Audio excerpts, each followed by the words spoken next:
Hi, this is Kerby Anderson. You know, each day we take on the tough issues and provide a biblical perspective to them. The topics we cover are wide-ranging.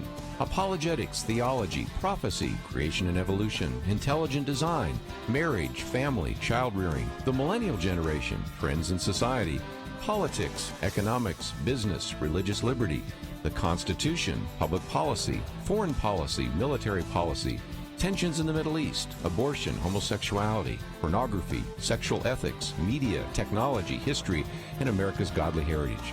We talk about anything that affects your faith, your family, or your freedom. So don't go anywhere, because Point of View starts right now.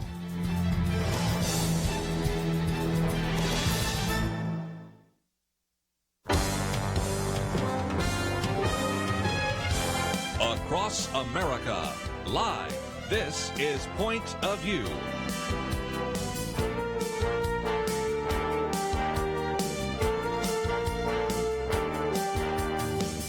And now, Kerby Anderson. Thank you for joining me. It is our weekend edition, and I think you pretty much know what we'll be talking about most of the next 3 hours. But again, I want you to know that actually in our third hour today, we'll have just for a few minutes Trudy Cathy White, and she is, of course, the daughter of Truitt Cathy and Jeannette Cathy. So that'll be just a short interruption in what I'm pretty sure is going to dominate the conversation today, and that is the whole issue of the coronavirus and what has been taking place. So we'll talk about some of the political issues. We'll talk about some of the scientific issues, maybe give you some stories. I think there's a lot of good feel-good stories. Any kind of tragedy, whether it is a hurricane or tornado, in this case a pandemic, sometimes brings out the best in people and the worst of people. And I'm tired of hearing about the worst of people taking and hoarding toilet paper. So we're going to give you a little bit better stories of some really good things that have happened. So those are just a little bit of an overview of all the things we'll talk about. In studio, not every day that you have both Penna Dexter and Kelly Shackelford, but I am just thrilled. And Penna, of course, we haven't seen you since last Friday, but a lot's changed since last Friday, hasn't it? It seems like something changes. Something big changes every day in a sense. And, you know, throughout this, of course, I think most Americans feel this underlying angst. I feel it in the middle of the night if I wake up, and by the morning, you know, I meet with the Lord, and I can get through the day and trusting Him. And I mean, I just want to go back to that here at the beginning of the program as we discuss just an unthinkable pandemic that has faced our country and our world, but also the fact that we have a God who's in control. None of this is a surprise to Him, I think we said that last week, and it applies still just as much. But, it affects things as mundane as our groceries, what we eat every day, to our life savings, all of that. And we've got to care for ourselves. And right now we have to accept things that, as a free people, that are very difficult for a nation to accept. And so it is a very, very different and disorienting time. We'll talk about some of the theological and spiritual implications. And earlier in the week, I read almost the entire commentary by Tony Perkins. It was in USA Today, and that was good. But one of the questions I got was when I mentioned last week that Kelly had a virus. We're pretty sure it wasn't coronavirus. I'm still having people say, "How's he doing?" Well, he's in studio with us today, so you're apparently doing fine. Doing well, yeah. It is that time of year, even when it's not the coronavirus, when you get different types of viruses and flus and colds and all that. But to be safe, I quarantined to make sure. I don't want to. The one thing we can have in this country is the Point of View staff to all go down at one time. So I made sure to not bring anything in here until I was fully well. And one of the things I might just mention before we get into this is last week we did post, and we've posted it again, which you if you scroll down, first of all, we have the executive order, which we'll talk about for just a minute, from Governor Abbott. But a lot of people wondered, what about this idea of church versus state? And so we've posted that again. So explain that real quickly before we mention that again. There are a lot of questions out there by leaders of churches, of religious organizations about, some of these restrictions that are coming from cities or counties or states, and to understand, don't we have constitutional rights, and how do you balance these things, and what is the law? And we laid that out. But I think even more importantly, because people have real specific questions, we decided to start a call every Friday that people all around the country are now calling into. We just had it this morning. Very good. And so anybody who's listening who needs that kind of information for your church or for your religious organization, make sure you get on that call. We have a number of this information on our website, which I know Point of View has linked, which you can get to. But, questions that you're going to have. And some of these, maybe now there's certain things to answer. Some of these are going to become even more important as this goes on for a while. And maybe it's time to let go of some of these regulations, and you have government officials who think they can still exercise their wonderful power in a way that's inappropriate. And we could step in and make sure that the church can be the church and be what it needs to be. We have a unique situation at First Liberty in that we not only have lawyers, which we had on the call today, but we also have one of our lawyers is Justin Butterfield, who is one of the top people at HHS, and in fact was in charge of all the religious freedom protection across our health care, across the country. So to have his expertise now, he's back with us on that call, he could answer a lot of these questions that people have with the situations they're dealing with. So again, we have a link that you can find, and I would encourage you to get on that call if you have some of those questions.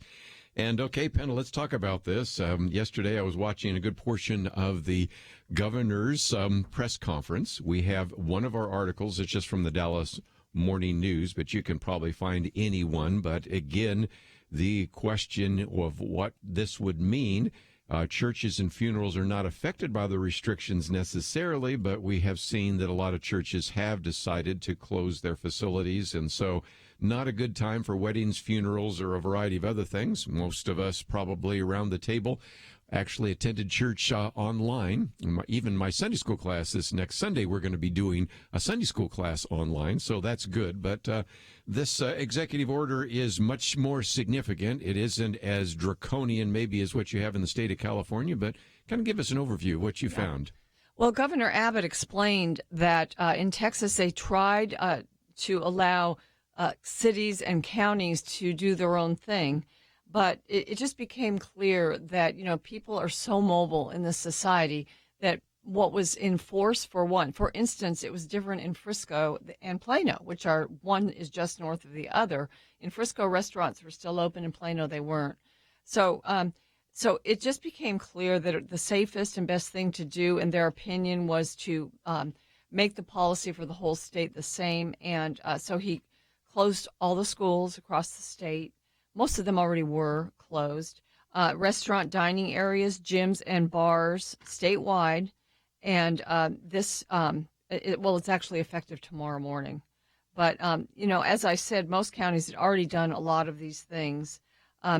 And, of course, it's very difficult for restaurants because Texas has become a real foodie state, and especially the metropolitan areas and surrounding. So they're really encouraging people to order food, and a lot of the restaurants are making it possible. They're even delivering, or you can order and take out. They're encouraging people to take advantage of that to help the restaurants stay afloat through this time. I did that yesterday. One of my neighbors actually has a restaurant. It's called Two Rows, and oh sure, yeah, sure. And so I went there yesterday. We ordered our meal yesterday, picked it up, and I asked Bain, who's the head guy there, who's one of my neighbors. I said, he's on the city council too of Allen. He is. He's on the city council. Great guy. Which I actually spoke at his church, and the result of that one time years ago was he decided to run for office, and the associate minister decided to run for office, and they're both now elected officials. So I started something, yes, a virus of a different sort, I guess. But anyway, I went there, but I thought, I need to ask Bain if. And I said, is he here? And they said, yeah, he's in his office. And they said, well, let me go get him. And so I took my picture with him and the restaurant and put it on social media. Good for you. Because there's a lot of people in our neighborhood that are figuring out where to go. And so I think everybody can do that. Support your local restaurants, the people who are really going through a lot right now. We certainly do need to support those in the restaurant business, especially the ones in the grocery stores. We'll talk about that right after this.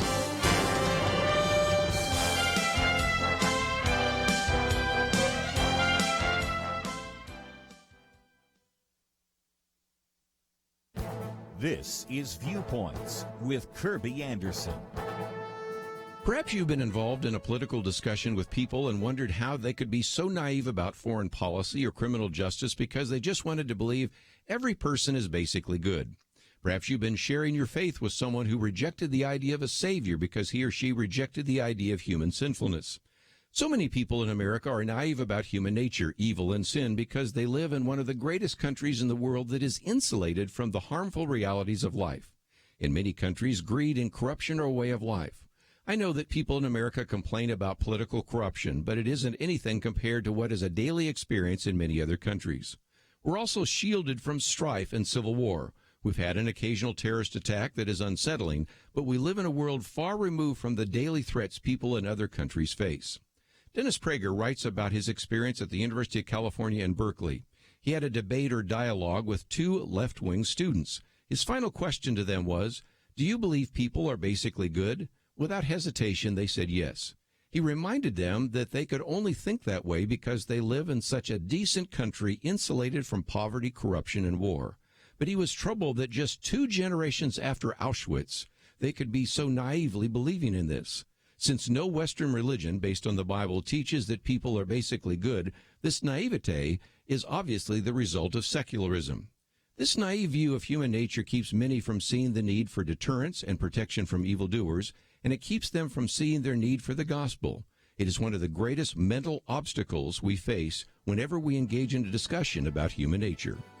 I'm Kerby Anderson, and that's my point of view.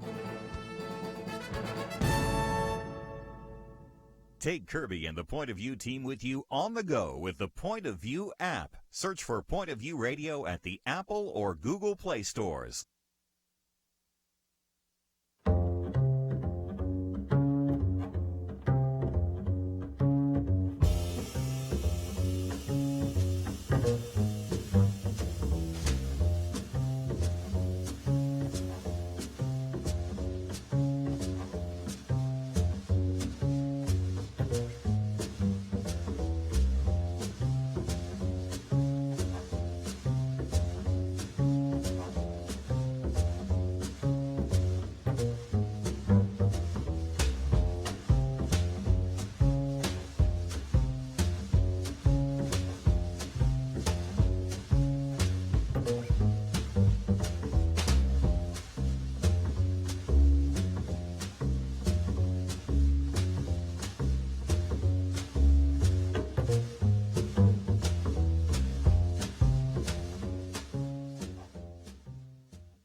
You're listening to Point of View, your listener-supported source for truth. Once again, Penna Dexter as well as Kelly Shackelford. And at the moment, we're kind of talking through the executive order by Governor Abbott. And if you're in the state of Texas, certainly most of our listeners are. I recognize some of you are not. And you can, of course, take some of the same principles here and apply it to the state where you're listening. But I thought since we have a disproportionate number of people in the state of Texas listening during this first hour, we would talk about that. And Kerby, before we even start on this, one thing we might want to lay, because I don't know if anybody's done this for the listeners before, though, but some people wonder, why is this stuff all so kind of, one state, another state, county, all in? The reason constitutionally is because the federal government doesn't have power over this. The federal government can send information, but they really can't tell you these things. Why? Because our Constitution is about limited powers. It gives the federal government powers over specific things. And then you have the 10th Amendment, which says anything that it does not give a specific enumerated power to the federal government over is left, if that power is left with the states. And that is what we're referring to here is what we call police power, essentially health and safety and police. That is a local matter. The federal government does not have power over that. The governor and the county and all those do. And that's why you're seeing all this stuff. So when we see Governor Abbott do what he did, you see the governor of California. I just want people to understand the structure of what's going on, and that is why these decisions are made more locally, which is great because then if you don't like their decisions, you can get rid of them. That's the whole idea. And I might just mention that if Texas were its own country, it'd be the 10th largest country in the world. So you've got to recognize that in some respects, many of these larger states, New York, Texas, California, really have to kind of control their situation anyway. You mean Texas is not its own country? It's getting there, isn't it? Oh, my goodness. Anyway, I just thought I'd mention that because I looked it up just to double check. But it would be, if it were a sovereign country, it'd be the 10th largest. So you can kind of see that in some respects, when the governor acts, it makes a very significant point. And Penna, let's come back to that, because some of the reason the governor acted is because, for the listeners in Dallas, Clay Jenkins, who is the judge, has already implemented more significant restrictions, as you pointed out, in the state, and especially in the county of Dallas. But that didn't apply to, say, Collin County, and there was such a difference between Dallas County and Tarrant County. So there was an attempt by the governor to have it a little bit more uniform. But as Kelly points out, if you go out of the state of Texas or out of the state of California, you're going to see different kinds of regulations, aren't you? You are. And so for Texas, it was a public health disaster that was declared at that point on Thursday by Governor Abbott. And it's just to look at this, and the state government in Texas is very, very conservative. The governor is conservative, the lieutenant governor, many of the other statewide offices are. And so to make this decision was, done with in mind the free market principles that the state has prospered under, and just the U.S. Constitution and the importance of businesses and free enterprise in the state. It was all taken into consideration when this was done. And also knowing very well that it can't last very long, and this is true of the nation also. It can't last very long, or there'll be, there's already crazy consequences, but the consequences will be really unacceptable. So, but I just think, again, it's sort of like cognitive dissonance to see a Greg Abbott and a Dan Patrick doing that, but also we're just in a different moment. Go ahead. Yeah, I was going to say, one of the things people need to, again, lawyers look at this kind of thing, but other people don't necessarily look very closely. I bet if you ask people, these emergency orders that are going out from governors and counties, and if you look at, the vast majority of them, they're not orders. They're really sort of guidelines. Mm-hmm. So, the government, why? Because, we take our liberty very, we take it pretty seriously in this country. And so there's questions about what you could actually force if you were the government, if you actually were in a court situation.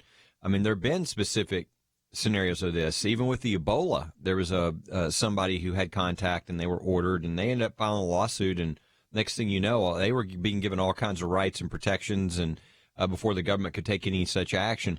So as a result, most of these, if you look at the actual order itself, it's not an order that says, if we catch you violating the quarantine or the whatever, you're going to be thrown in jail, or you're going to be this penalty.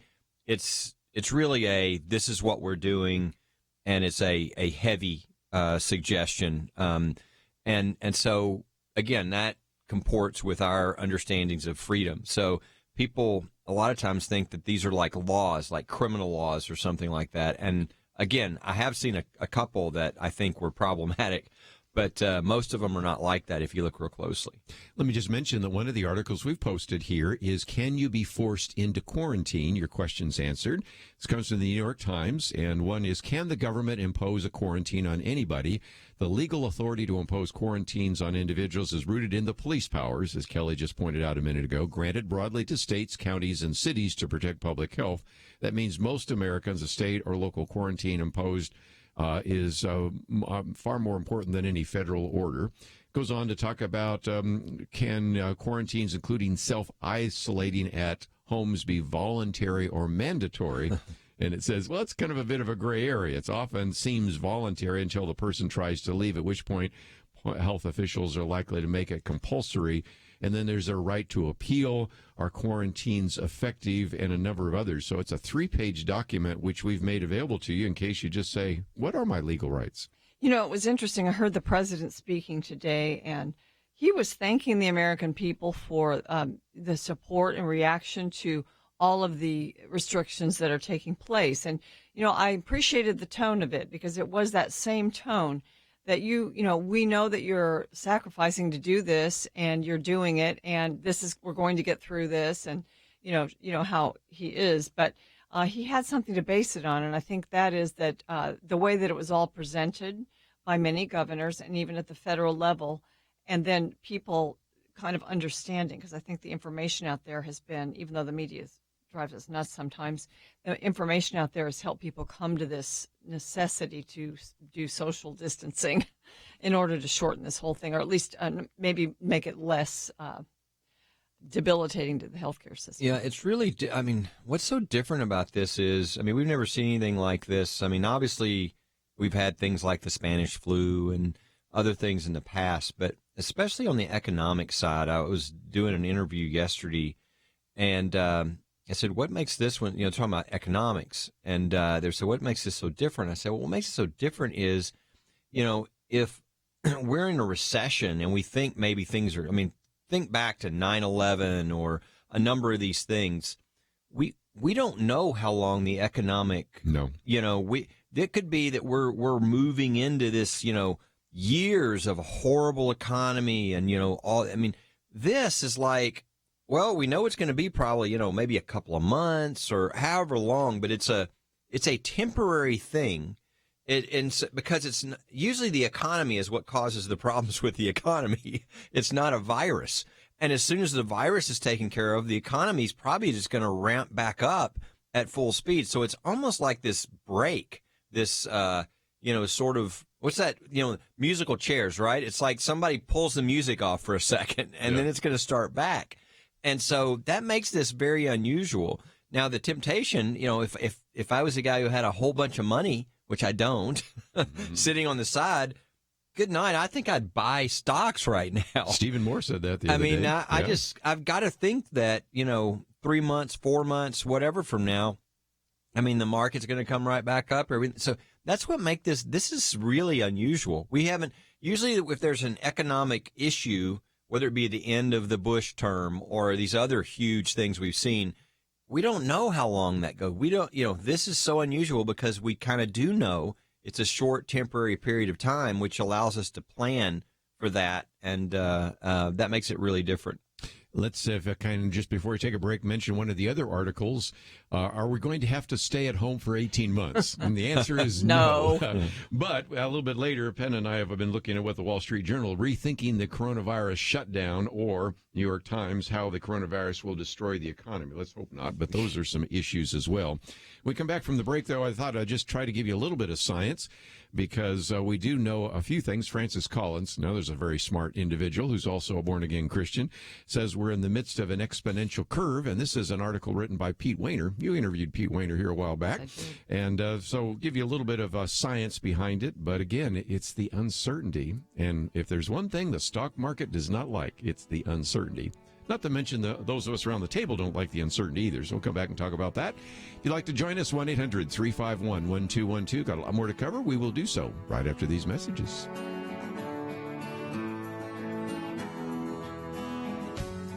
(2020). Is there anything important happening this year?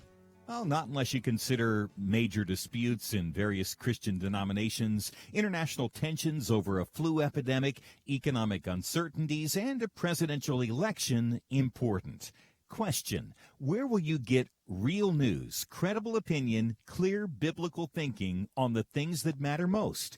Answer: Point of View Radio with Kerby Anderson and the team. You can make sure their voices continue speaking loud and clear by taking a moment right now and joining the Truth Team. It's easy, but you do have to visit our website or make a quick call. Go to pointofview.net/team or call 800-347-5151. You have the power to make a difference. Joining the Truth Team can help ensure that millions of people will get a different opinion from the major purveyors of fake news. We don't get big advertising dollars like the networks or tax money like PBS. We depend on you. Pointofview.net/team and 800-347-5151. Point of View will continue after this.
You are listening to Point of View. The opinions expressed on Point of View do not necessarily reflect the views of the management or staff of this station. And now, here again is Kerby Anderson. If you'd like to join our conversation, 1-800-351-1212. Penna Dexter, Kelly Shackelford. And in about a half an hour, we're going to get into, of course, our national conversation. But I thought for just a minute, I would quote real quickly from just Francis Collins, an individual that has certainly been so well lauded, I guess is a good way to say that, and congratulated. He was the director of the National Institute of Health, but also as a Christian, so I think it really helps. And he says if the estimates are right and nothing goes right and we don't flatten the curve, then we're talking about the deaths of 1 million people. But the good news is we want to try to prevent that, and we're kind of where we were with Italy, with about a 8-day behind situation, in which we're now in that part where you're starting to see the exponential growth, because about every 3 days, the number of people actually testing positive or dying is doubled. And so it's, of course, exponential curve. And, of course, one of the things that we can never get our handle around is we're used to arithmetic curve, but an exponential curve, the example I used the other day is if somebody were to tell you that you have algae in your pond and it doubled every day, and on the 30th day your pond was choked full of algae, on what day would it be half full? The 29th day, not the 15th day. So in some respects right now it seems slow, but it could really take off until it gets what's called to the inflection point, and then it turns into an S, and then you begin to level it off. So right now when you say S, that means it comes back up again? No, the S means it eventually flattens off. Okay. Then eventually it even become a hump, and come back down. But we're not there yet, so we're going to have more of those kinds of cases. And so just to prepare people, you're going to have more deaths in the future than we have today. Right. Until we get to that point. And that's why right now they're really wanting to shut things down, because if we can keep people that are actually either have the virus and don't know they have the virus, or have the virus and are still moving around and do know it, if they cannot transfer it to someone else, you can get that curved and you can flatten the curve. And that's exactly what we're trying to do right now. I read something in the Washington Post. Henry Olson wrote about how, because we've been looking at Italy and, there's just the terrible circumstances there, but America is uniquely less likely to be in close quarters. Americans. Very true. We have cars most of the time. Mm-hmm. It's only those big cities where we are having problems already, like New York. So we have, we already sort of practice social distancing, and we live in suburban areas a lot of times. And so that's something in our favor to say you're going to be Italy, because I've been looking so much at Italy. And and our population density is way less than, for instance, China and Italy. Mm-hmm. So those are, if the social distancing really works as well as, it's actually proven to work in other places. It actually worked in China when they started doing it. In South Korea, time. Probably the best But in example. other epidemics, too, it's worked. And so it's a good tool that we have. We didn't get to use testing as the way we wanted to at the very beginning. And so I think that that, to me, is a note of optimism that really rang true. And so also an encouragement for people to do that. Our negative, though, on that, I think, is that we're more independent. We're not in these communist countries or places where we do what we're told. And so, we're seeing the pictures of a lot of the younger people who aren't getting it. And by the way, I don't know if you've seen the numbers that are coming out, but the numbers are that there are more people in their 20s and 30s getting this than people in their 80s. It's just they're not dying, but they're going through horrific. They're in the hospitals. The young people need to wake up and not thinking that this is not going to affect them. And out on, we saw the pictures, everybody out on the beach, all congregating together and drinking and doing all this stuff. That's really foolish. That's the downside to America, right? So we're not in as close close quarters, but there's more independent kind of, I'm going to do what I'm going to do. Whereas somewhere else you get shot for that, not in the United States. And I guess, this hour there's more Texas stationed.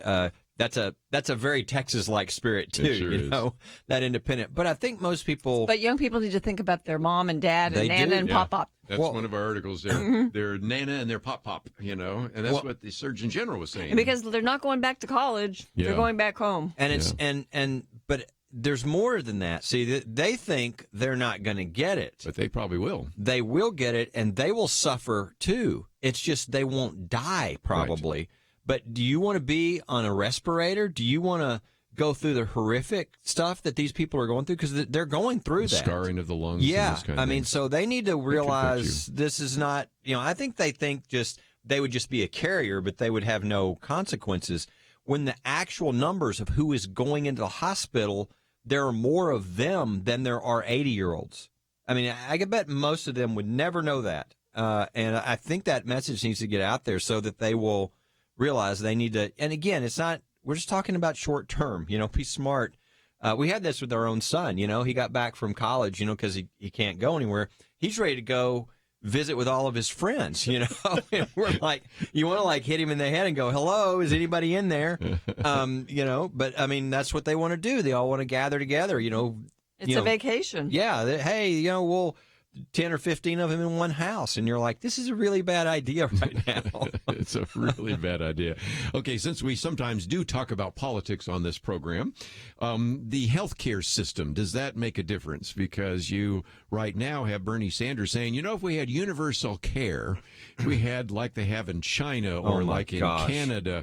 I knew Kelly would react to that immediately, because there is a difference between what you have in Italy and what you have in the United States. That's another issue, isn't it? Well, I think it's a huge issue. I mean, from what I've seen, and nobody's, they won't have this analysis until everything is over, but the reason why Italy has now passed China in the deaths and what's happening there is, well, number one, you had all these people flying to northern Italy from China. There's a lot of investment and so they brought it there. But I think the two issues are, number one, the aging population. In Italy, it's a much older population. But number two, it's their medical system.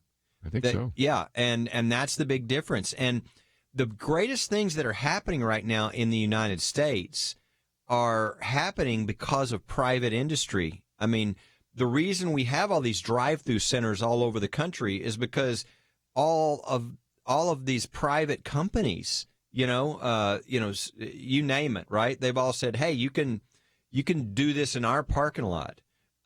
We've got places everywhere, right? I mean, so the thing that's come to the rescue here, who is the one trying to come up with the vaccines? Is it the government? Well, the government's involved, but I mean, without the private sector, none of this, the greatest things that are happening right now would be happening. That's what's so important. And that is something I think that is really unusual. What is happening, this private sort of, it really hasn't happened before. I think this is a change for the future of our country that is very good, because I think that, and again, would this have happened if Trump wasn't president? I don't know. I think it's much more likely to happen with him president because he's a private business kind of guy. And the result is he immediately thinks not just let's turn to the government to provide all these solutions, but let's bring in all the major corporations, all the groups that, can help us. And I think that's going to be a great thing for the future. And I think it'll help in this. But that's a big advantage to us over Italy and all these other places. I thought it was a good optic when you had the leaders of several large corporations with Trump appearing, and just what's been done. I mean, when you think of it, it's not just conservatives. A lot of these heads of corporations are actually not conservative. Mm-hmm.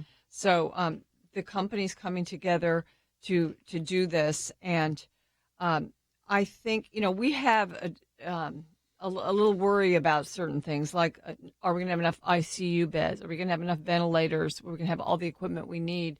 And every day you hear, okay, well, the military is going to give us millions of ventilators. They're going to bring a couple ships out there that are hospital ships to take the patients that are, or take the patients that don't have coronavirus but have other things. So you've got all these pieces and parts sort of coming together, but a lot of it is the private sector. And I do agree with Kelly that Trump thinks that way. He's a can-do person. So there's a way to do things. And a lot of times it's just not the way the government would do it. And so we always wondered, how did Trump get to the presidency? And sometimes I think God actually elevated him for this, because I don't know, even if the ones that we loved that are very conservative but have been in politics all their lives would have been able to think the way this guy has. And so, it is going to be interesting to see how this works. I don't want the government and corporate America to come together so much that it becomes just this power center that's even more powerful. But I do like the idea that they come together with their ideas and cooperate in a crisis. Again, when we went off the air last Friday, we hadn't heard about the public-private partnership. Now we're talking about it. We'll talk more about it right after this.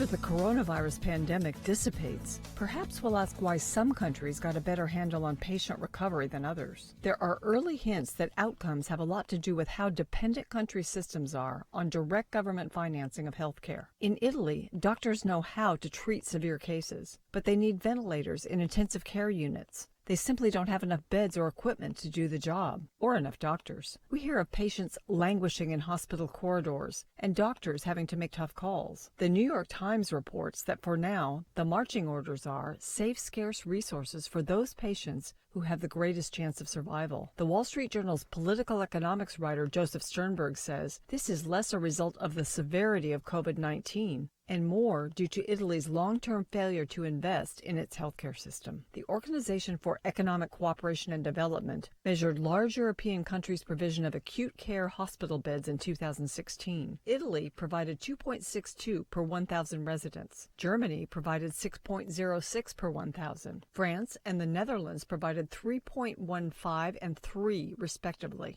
Mr. Sternberg points out that the UK's creaking healthcare system is even worse. It doesn't distinguish between acute care and regular hospital beds. But in 2017, it only provided 2.5 total beds per 1,000 residents. Mr. Sternberg suggests treating severe COVID-19 cases has been baked in over many years as countries decided how much to rely on central planning for healthcare.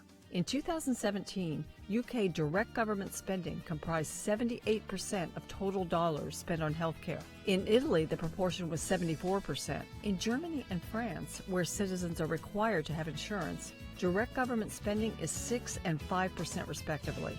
The results will be food for thought for American voters. For Point of View, I'm Penna Dexter.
Now, back to Point of View, your listener-supported source for truth. Back for a few more minutes talking about the coronavirus, and if you'd like to join the conversation, 1-800-351-1212.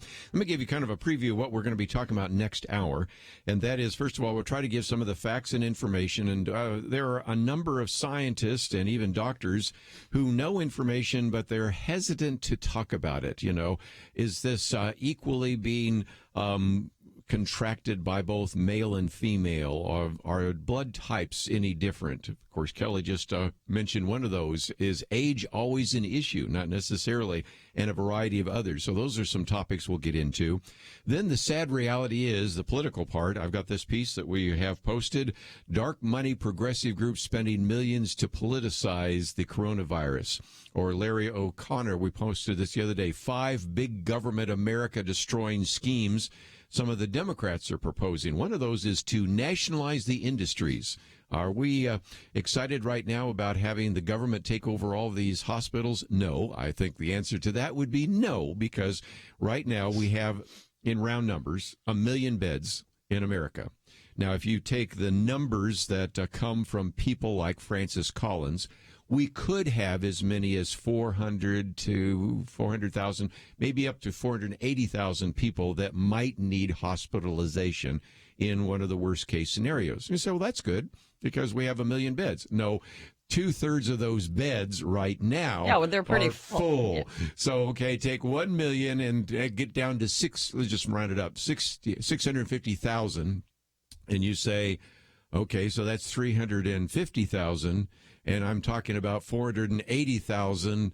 Carry the one, you can see where I'm going with this. You would have a crisis. And so this is why, if anything, back to the point you made a minute ago, Kelly, if we were to nationalize health care, we would have fewer beds. We would have less likelihood that the pharmaceutical companies would be working like they are right now to try to find cures.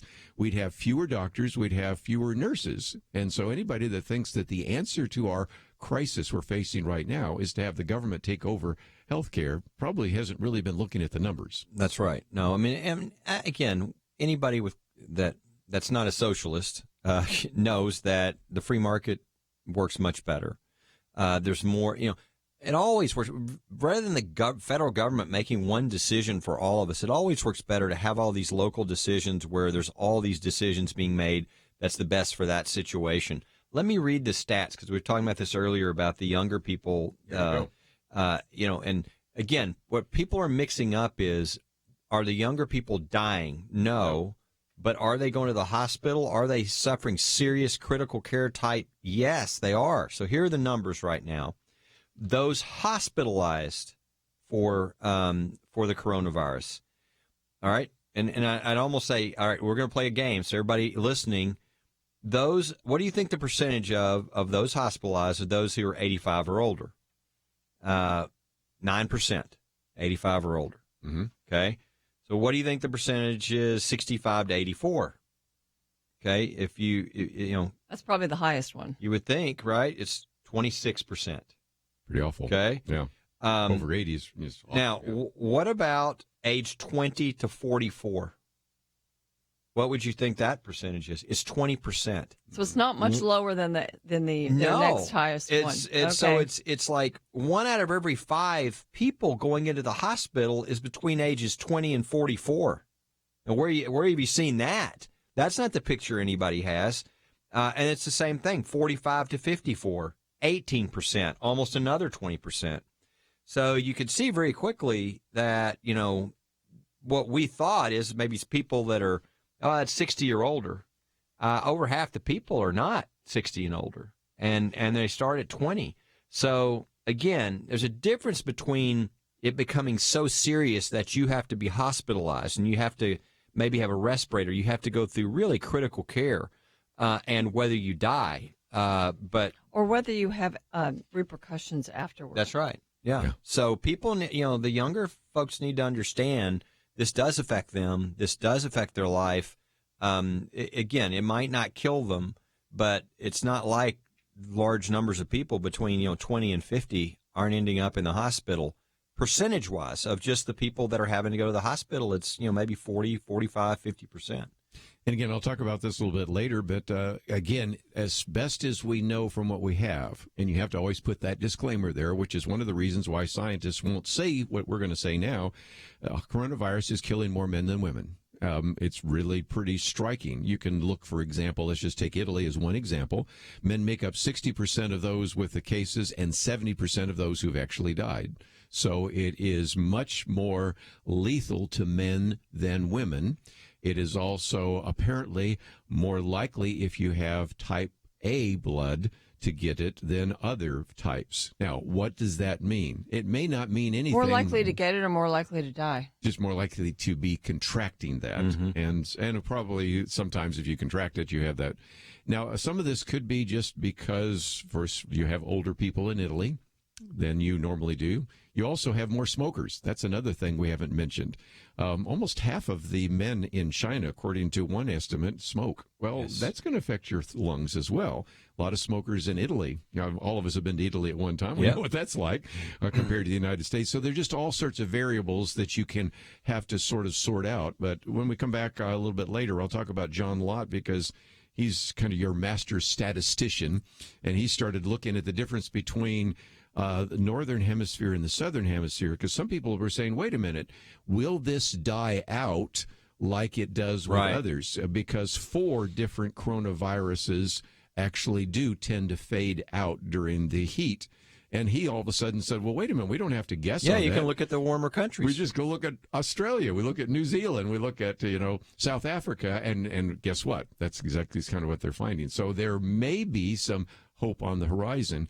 But again, are you going to get any doctors talking about that? No, because their credentials would be affected by it. Well, you said, but given the trends, we're seeing a lot of things that might actually be somewhat encouraging. So we're going to be talking about that next hour. When Tom Hanks gets well, it's going to be very encouraging. Yes. As a matter of fact, last week, Jeremy was talking about that. He said, we will evaluate this in large part by Forrest Gump and a variety of other individuals like that. But, Kelly, the point we're making is really an important one, and that is, if nothing else, we've got to sort of hang through this, and this is going to be difficult, and it's going to get worse before it gets better, because we haven't exactly made that turn yet, and so we'll just have to really kind of hunker down here over the next couple of weeks. Yeah, I think it's going to be a short term, meaning a month or months, but then I think it's going to pass, and partly because of that curve, coming back down, but also maybe because we hope, because like flus and everything else, right? They tend to go away when we move towards the summer. Nobody's sure about this one because they haven't experienced that yet, but I think from everything we see, it seems like that probably will be the case here. So if you want a little bit of encouragement, Cindy Castilla, president of Texas Eagle Forum, wrote a few things that happened during hunkering down periods, and here's one of them. In World War II, everyone in Great Britain was hunkered down in fear of the bombings from Germany. During that time, C.S. Lewis began a radio broadcast. The broadcast became the book, Mere Christianity. That's right. It's a great story. And I'm going to have a lot of these great stories, from Mark Cuban to renter and landlord in Maine to a number of people that have been giving out various debit cards and others to people in grocery stores and thanking people in grocery stores. So I got a lot of fun stories that we'll talk about as well. But let's take a break. And if you find yourself saying, wait a minute, I want to read some of these things that you've been talking about, we have posted, of course, Governor Abbott's executive order. Can you be forced into quarantine? Will we have to stay at home for 18 months? No. Think about your grandparents. Attempts to politicize the virus, which we'll talk about after the break. And maybe this is not the apocalypse. So those are just a few of the articles, as well as Kelly Shackelford's material from First Liberty about what your church can and can't do. We'll take a break and talk more about this right after this. We live in a digital generation. Point of View is reaching this often overly plugged-in generation with truth. You can keep up with us 24 hours a day using your phone, your tablet, your laptop, or your desktop. Search for the Point of View Radio Talk Show on Facebook, where you can keep up with today's issues, learn about current and upcoming guests by liking us on Facebook. Also, follow us on Twitter. Our handle is @PointOfViewRTS. That stands for Point of View Radio Talk Show. Learn, interact, make a difference with Point of View using new media. And here's one way you can make a big difference. Help us increase our reach by spreading the word among your friends. Share a Facebook post. Tag us in a tweet. With enough joining us to plant seeds, we'll see a tremendous harvest. Come on, it only takes a minute. Search for Point of View Radio Talk Show on Facebook, @Point of View RTS on Twitter, and subscribe to the Point of View Radio Talk Show channel on YouTube. Learn, interact, share. The Point of View Radio Talk Show. Point of View will continue after this.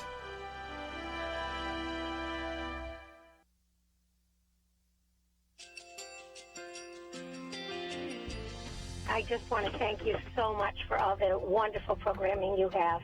You're just absolutely fantastic. I recently started listening to Point of View, and I really found it interesting because of the different subjects you cover. Thank you for that.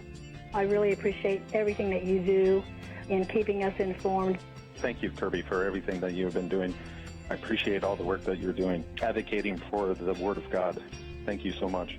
point of view, I think, is absolutely necessary because it's a Christian perspective, a biblical worldview perspective, and receive very current, up-to-date information about what is really going on, week to week in our culture, which is changing so rapidly, and yet it's morally sliding backwards. Yeah, first of all, I think y'all's program is wonderful, and enjoy it every day. I learn so much every time I listen to it. Point of View Radio Talk Show.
Hi, this is Kerby Anderson. You know, each day we take on the tough issues and provide a biblical perspective to them. The topics we cover are wide-ranging.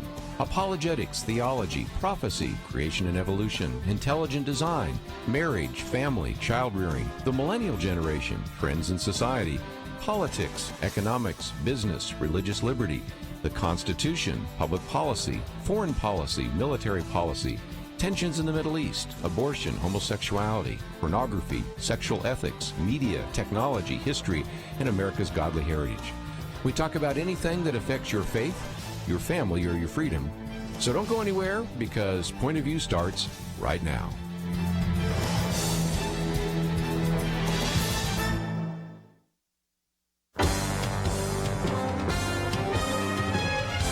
Across America, live. This is Point of View.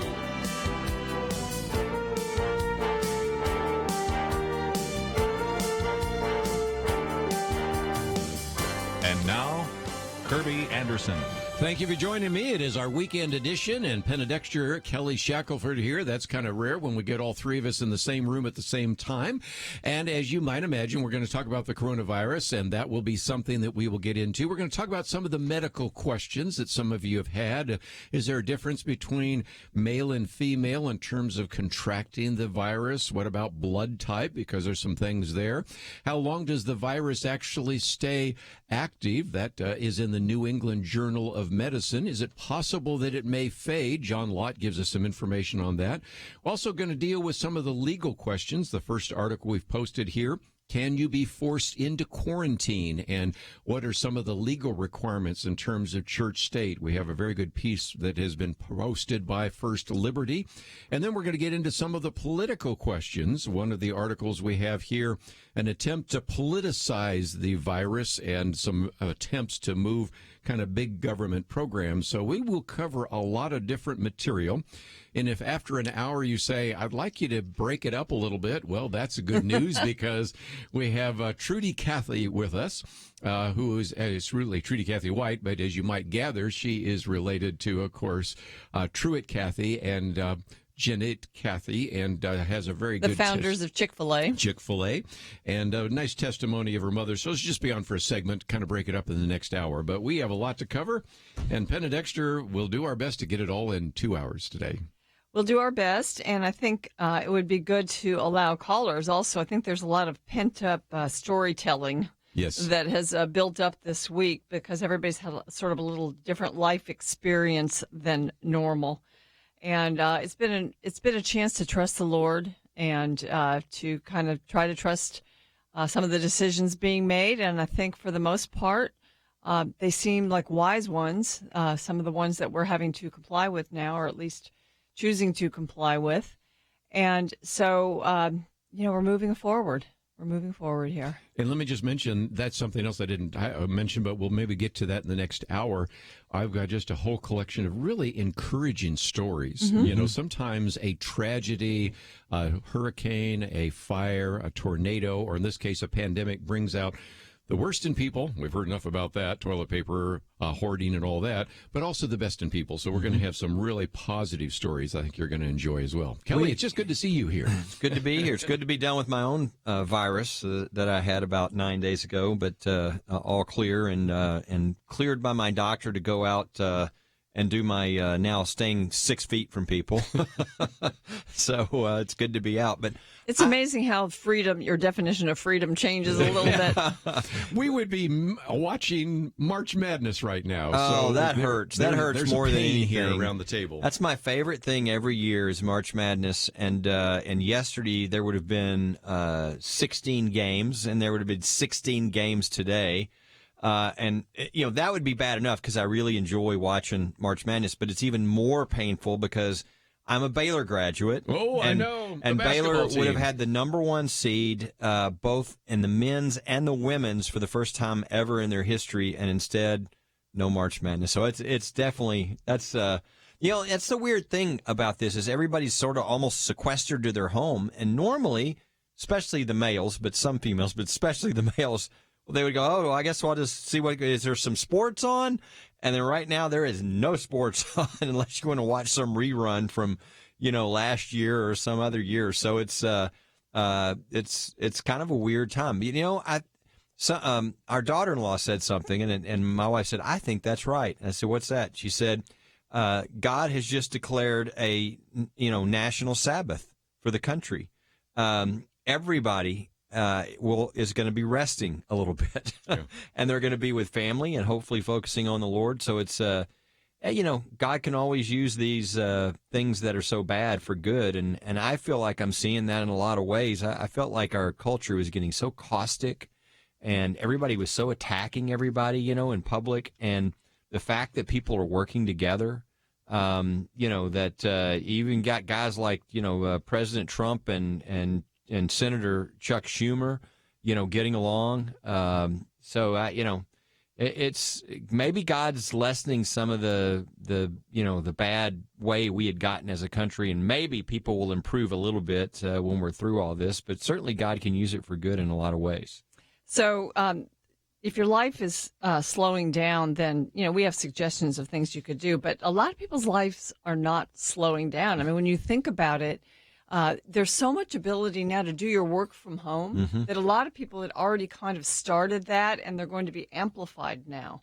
So, for instance, Jeremy said this last week, everybody's a homeschooler now. And so what will happen when this all dissipates and people have said, well, wow, I really like that about homeschooling. And, now the online capabilities from my school are so much better. And, maybe there'll be some people that permanently become homeschoolers or become more part-time homeschoolers and other things. I mean, just think the ways that you could work from home more, perhaps change your schedule a little bit so you can accommodate kids. And so, things like that sometimes turn out to be a more permanent positive repercussion. Yeah, I want to, if I have time after the break, I'll tell you a podcast I heard that I thought was so fascinating. But one of the examples they gave, they talked about when things interrupt your normal way of life and how sometimes they actually improve.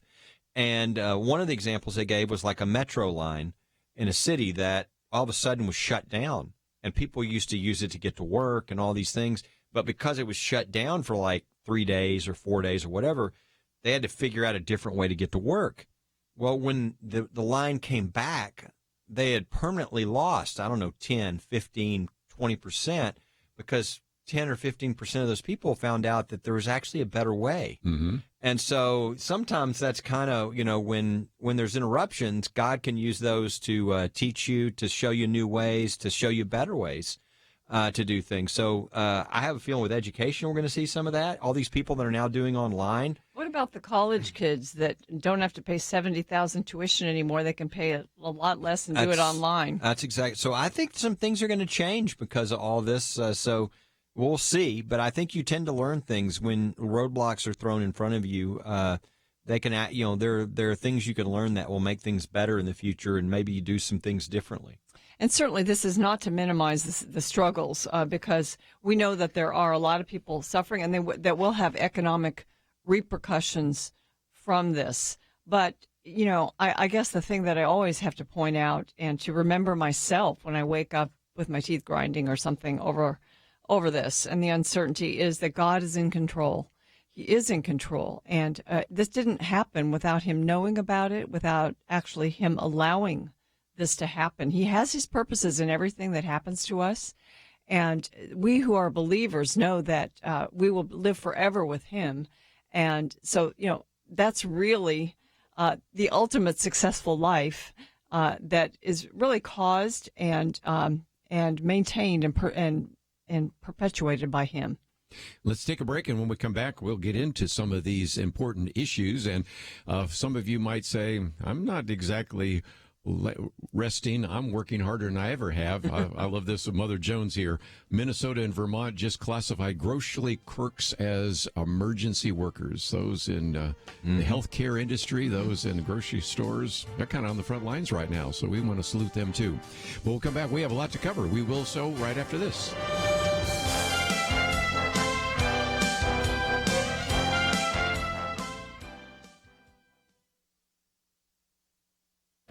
This is Viewpoints with Kerby Anderson. Perhaps you've been involved in a political discussion with people and wondered how they could be so naive about foreign policy or criminal justice because they just wanted to believe every person is basically good. Perhaps you've been sharing your faith with someone who rejected the idea of a savior because he or she rejected the idea of human sinfulness. So many people in America are naive about human nature, evil, and sin because they live in one of the greatest countries in the world that is insulated from the harmful realities of life. In many countries, greed and corruption are a way of life. I know that people in America complain about political corruption, but it isn't anything compared to what is a daily experience in many other countries. We're also shielded from strife and civil war. We've had an occasional terrorist attack that is unsettling, but we live in a world far removed from the daily threats people in other countries face. Dennis Prager writes about his experience at the University of California in Berkeley. He had a debate or dialogue with two left-wing students. His final question to them was, "Do you believe people are basically good?" Without hesitation, they said yes. He reminded them that they could only think that way because they live in such a decent country insulated from poverty, corruption, and war. But he was troubled that just 2 generations after Auschwitz, they could be so naively believing in this. Since no Western religion based on the Bible teaches that people are basically good, this naivete is obviously the result of secularism. This naive view of human nature keeps many from seeing the need for deterrence and protection from evildoers, and it keeps them from seeing their need for the gospel. It is one of the greatest mental obstacles we face whenever we engage in a discussion about human nature. I'm Kerby Anderson, and that's my point of view. Take Kerby and the Point of View team with you on the go with the Point of View app. Search for Point of View Radio at the Apple or Google Play stores.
You're listening to Point of View, your listener-supported source for truth. Back once again, Kelly's going to tell his story in just a minute. Turns out that not only Kelly, but our producer, Steve Miller, we're listening to the same podcast. Penna Dexter with me as well, and we'll talk about that in just a minute.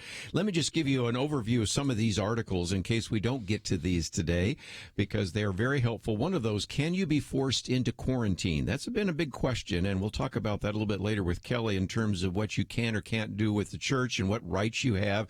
He's got a conference call we're going to talk about. Are we going to have to stay home for 18 months? Good news is no, and so you can see that article. But we might have to make some changes. We will have to make some major changes. A little bit later when we talk about who's affected, the Surgeon General the other day, Jerome Adams, said, even if you don't think you're going to get COVID-19, think about your grandmother, your grandfather, your nana, your pop-pop. But we're going to talk about the fact that some of you that are younger think, oh, I won't get it. No, actually, your percentages are very close to that. And, of course, we're going to get into this whole attempt to politicize the virus. And we're moving into a time when we are at the exponential curve. So you're going to see, and we have seen over about every 3 days, the numbers almost double. So we are sort of where Italy was about 8 days ago. And if you've been following Italy, you recognize we've got some real big, important issues. But let's think about this creatively. I was just on a board meeting with a organization that goes into the schools to actually give presentations. Guess what? There are no presentations in the schools right now. So they've had to rethink.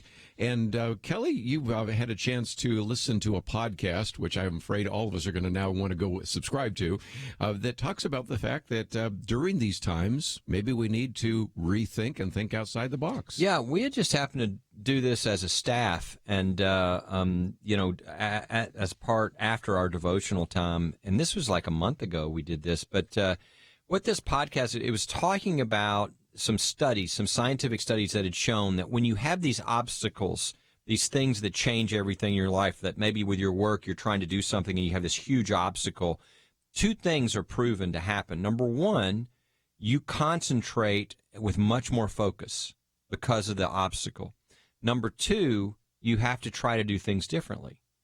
And those are the two things that happen. And the story was just a fabulous story. There's a famous jazz pianist by the name of Keith Jarrett. And he was invited to come to, I think it was Cologne, Germany or somewhere, and do a concert. And this person was just trying to get something going there that they didn't really have anything. And so he's obviously a perfectionist, one of the best in the world. And so he had specifications for the piano. And he gets there, and the piano is not what he ordered at all. In fact, it's a broken-down old piano. Some of the keys didn't work. It was out of tune. I mean, it was a disaster. So he and his manager looked at it, and they analyzed it, and they checked it, and they said, we can't do this. And so they left, and we're going to get into the cab. And the person in charge of getting this concert thing started was crying and begging them and pleading, convince them to stay. And so they go in, and they retune everything. Some of the keys still aren't working, and they're like, they had it recorded, but they were like, do we want to keep the recording? Because this is going to be like record a disaster. And they were like, we already paid for it. Why not? So because of this, when the 1,500 people arrive, he's having to do something he's never done. He has to skip over certain keys. He has to bridge in certain ways. He has to bang the piano louder because you can't hear if he doesn't. And he does all this stuff differently. Guess what? That's the number one jazz pianist recording in the history of our history, period. Mm-hmm. All because he had to do everything differently. He had to try all these new things. So you just don't know. And so really the challenge we gave each other at First Liberty is something's different right now. We've got an obstacle. We can't do things that we used to do in certain ways.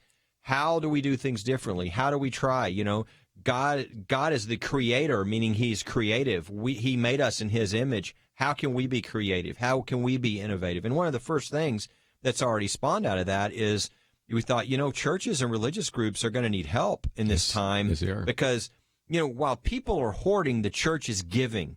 I just love the picture of what's going on, and we're seeing it in so many ways. But, they're going to be worried about restrictions of can they give, can they serve, what are the authority that the government has to restrict the church and what's over the line and how does that all work? So we realized that we don't want fear to shut down churches from doing what they can do.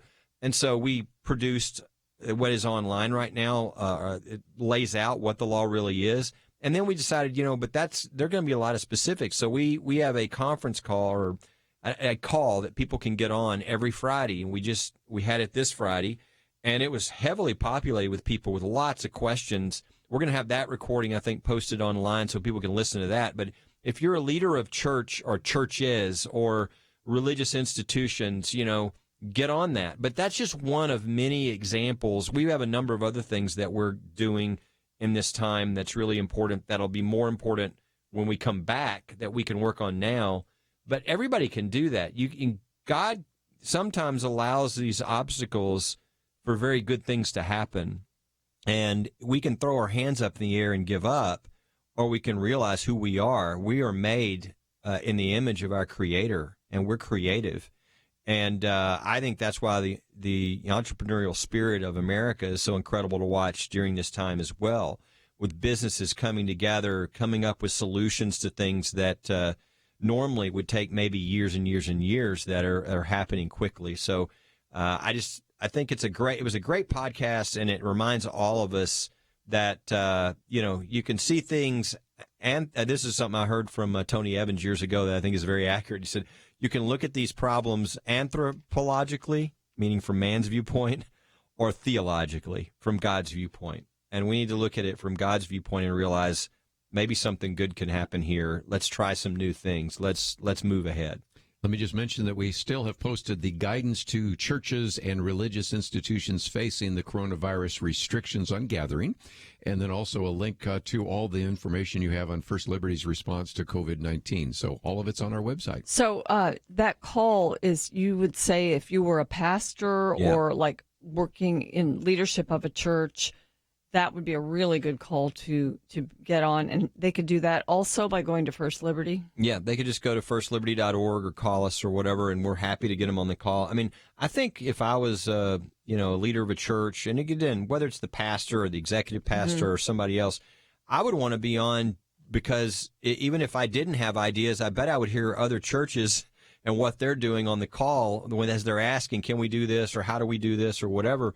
I think it's such a great opportunity for the church to be the church right now. I look at these examples of what's going on. I'm so proud of what I'm seeing. I mean, coming up, even little simple things. Like I saw one is churches that are actually getting board games, and then they're sanitizing them to make sure that, they're all clean and everything, and delivering them to retirement homes. What a great idea, right? Very simple. I've heard a number of churches that were actually making disinfectant and then providing them to people because they'd run out at the grocery store. There's million. Creative ideas. Yeah, there's so many of these. Delivering, of course, an obvious one is delivering food, and again, in a very sanitized way, but doing it to people who are shut-ins, who are elderly, and they really can't come out because of underlying health conditions or whatever. So there's so many things the church can do. I've heard of even that do their own drive-through, where you can just drive up and they will provide you a meal, if you're elderly. So I love the church, especially the contrast, right? People are hoarding, yes, while the church is giving, and that's just a wonderful picture to see. Well, and the church can be the full body of Christ too, because I would say that in this situation, anyone that's listening right now, that idea that you just gave us, Kelly, is a wonderful idea. You could deliver food. I can think of 5 people right now just that are in my life that that it's hard for them to get food, or they might not want to think about it. They're in a bad way, or they're old and they don't know how to go online and order food. I can think, just as an individual to do something like that. A friend of mine called me this morning, and she was going and doing that for 2 people today. And that's a pretty, it's safe. You could just leave it on their front porch if you don't want to be face to face. But to be creative and to do things that we can do right now. And, it becomes a habit too. That habit of looking outside yourself is a good one to cultivate. And think about people that work at or run a restaurant. They're going through a lot right now. Their restaurant, even if they're open, they're probably down to 20% capacity, and a lot of them are closed. Well, go those people that are local to you. Do a pickup order, for your family. Think about them too, because they're trying to survive over the next month or two. So there's lots of little things we can do that aren't that much trouble, but they're just thoughtful and trying to be Christ to other people. Well, go take a break. We'll be back right after this.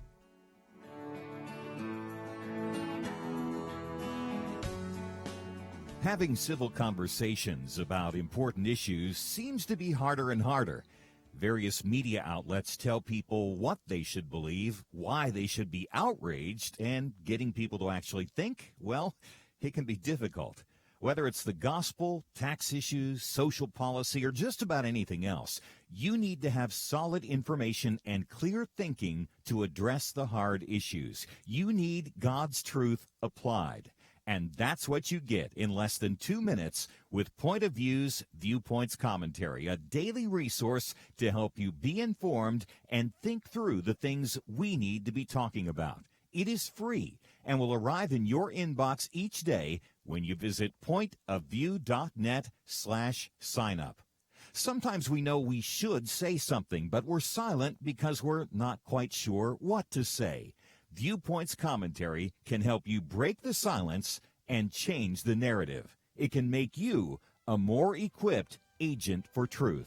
Get your free subscription to the Viewpoints commentary at pointofview.net/signup. pointofview.net/signup. Point of View will continue after this.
You are listening to Point of View. The opinions expressed on Point of View do not necessarily reflect the views of the management or staff of this station. And now, here again, is Kerby Anderson. Penna Dexter, Kelly Shackelford, and for just a few minutes, we do want to talk about some of the politics. You wish we didn't have to do that, but some things have been politicized. And there's a very famous quote, "You never want a serious crisis to go to waste." And what I mean by that, it's an opportunity to do things you think you would never be able to do before. Anybody remember who said Oh, that yeah. one? Rahm Emanuel. Rahm Emanuel. And we have a couple of articles, one from Breitbart and one from Fox News. And both of those are ones that, Kelly, you suggested. And I'll read the cover from Breitbart that says, "Dark Money Progressive Groups Spending Millions to Politicize the Coronavirus Spread Fear." Of course, we have the one by Larry O'Connor I mentioned the other day, which actually has that title, "Never Let a Crisis Go to Waste."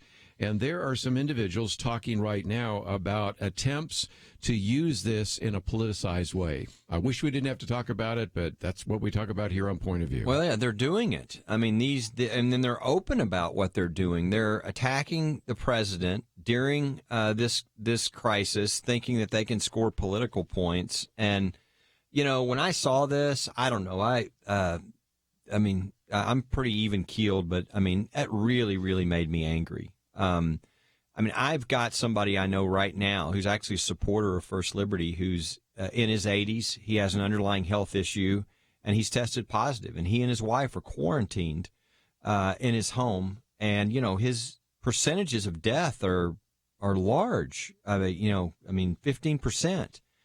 And the idea that somebody would think they can score some political points in the midst of this when Americans are dying, I just find it really disgusting. I hope Americans find it really disgusting, too. I hope there's a blowback on these ads that they're running that will make them wish they never did it.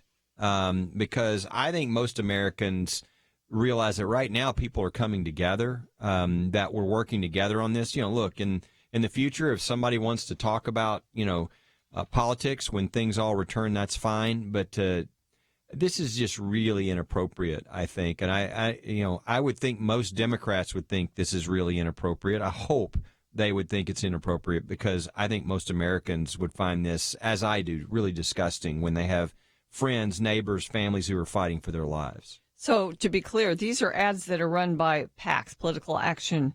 What's that last letter? Committees. Committees, that's right. Yeah. PACs, which we all know about PACs, but PACs are not parties. Right. And people can give lots of money to them. There aren't limits on the donations to PACs like there are to parties.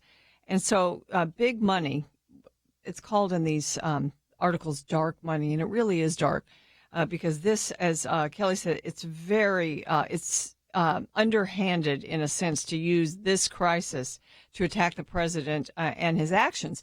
And, I think the only thing that's really going to show the proof of the pudding is down the road, maybe closer to the election. You're going to see how the president's leadership has done. I mean, what kind of results have happened. And so, hopefully people, those results will overpower all these ads that people are going to see on TV attacking the president.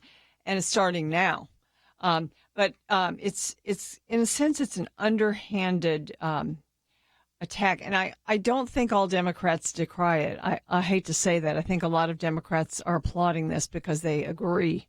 And they really hate you hear it I heard it in the press conference today from many of the media questions that there is this hatred for Trump, and there is, it's just this crisis, this pandemic is being used against him.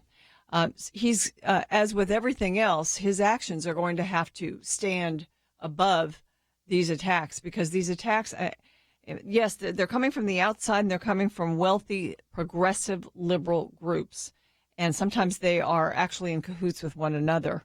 And you see, sometimes they actually operate out of the same offices, which is, amazing. And sometimes they're not that big, and it's not that many people. It's just a few well-heeled Well, folks. they've got this massive, and they talk about it in some of these articles, Arabella and all these, that they're funneling the money through hundreds of different groups with all kinds of webs so that people can't, trace the money to particular individuals like George Soros, et cetera. But I'm really hopeful, and it's not just hopeful. I really think it's true. I think Americans will not react well to this. I think everybody knows this is a time for pulling together. This is a time for supporting one another. This is not a time to try to attack and score political points. And again, I find it really disgusting. I think a lot of Americans will find it disgusting. I think this is one of those things where, you overplay your hand and you suffer the consequences. And I hope and pray and do believe that that's what's going to happen here. Let me just mention some of the articles. One is from Breitbart, and Hannah Blue wrote it. Dark money progressive groups spending millions to politicize coronavirus, spread fear. One from Fox News, Sam Dorman, anti-Trump ad passes Twitter scrutiny, which is amazing to me. Dark money targets pandemic response.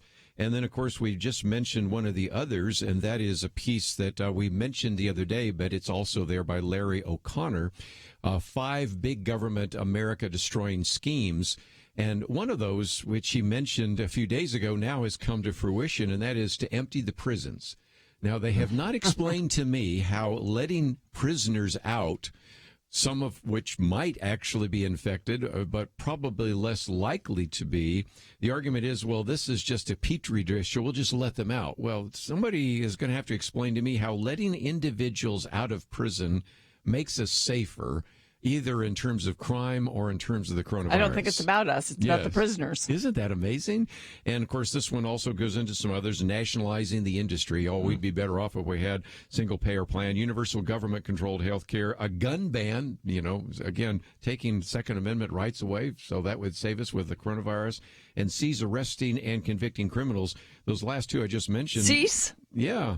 Okay. Which is happening in Philadelphia, a number of these places. This actually came out 2 days ago, and so it's just, it was sort of prophetic, and that's exactly what's happening right now. So as much as we hate to talk about the political implications of all this, some of this has been politicized, hasn't it, Penna? It absolutely has. Now, we'll get attacks from the other side because the conservatives are doing very anti-conservative or unconservative things. The actions being taken are actually the actions that when a government is strong and powerful, when you have a crisis, sort of necessitate being taken. So I think what's so wonderful is that the president and the vice president are coming out every day and explaining what's going on, so that the American people can hear it and they can understand the things that are moving forward. And I think there's some hope in that you have a president that's talking to the people, not being secretive. I mean, at first we, didn't know how bad this was going to be. And so I think there was less talk and there was less communication, but this communication with the American people that's taking place, not just through Twitter now, but actually at press conferences so the media can report on it, is a good thing. And it may counter some of the attempts at the left to get their agenda passed through, because of this crisis. I've been calling it COVID-19 because that's what they're calling it, although it's now been redefined as SARS. But nevertheless, some have said, if you call it a Chinese disease, we seem to be more concerned about... The Wuhan virus? Yeah, the Wuhan virus or something like that. But, the Spanish flu, because the first individuals that we knew about, actually it may have started in China, but it was, and France, but nevertheless was the case. We have the Lyme disease. Where does that come from? Well, that comes from a town in Connecticut, Lyme, Connecticut. We have the St. Louis encephalitis. If indeed this is racist, we have MERS, which is Middle East Respiratory Syndrome. Or how about Ebola? Well, that comes from the river Ebola in Africa. Legionnaire's disease from the American Legion. We can talk about redesigning and redefining and renaming these various viruses, but after a while they sort of have a name of their own. But boy, if you say that came from China, you get yourself in trouble, don't you? Well, it's funny because the Chinese authorities earlier on, a couple of months ago, were calling it the Wuhan virus, and they didn't really seem to be trying to cover that up. But now you've got a lot of people coming in saying, no, that's a racist thing to call it. How can you call it Chinese? That's racist against the Chinese people among us. No, it's reality, and we need to call China for who it is. They actually committed crimes against their own people. There are so many more Chinese dead now because of the way this was swept under the rug at first. Yeah, it's... the argument is that if you call it a Chinese virus, that Asian people in the United States will be, attacked. I'm like, good grief. I think that's a little crazy. The reality is the president's calling it that because some Chinese leaders tried to deflect their own responsibility by saying in social media that maybe this was actually done by the American military. And the president was having no part of that. He's going to call this the Chinese virus so that those kinds of attacks never were. Well, let's come back and talk about some good news right after this.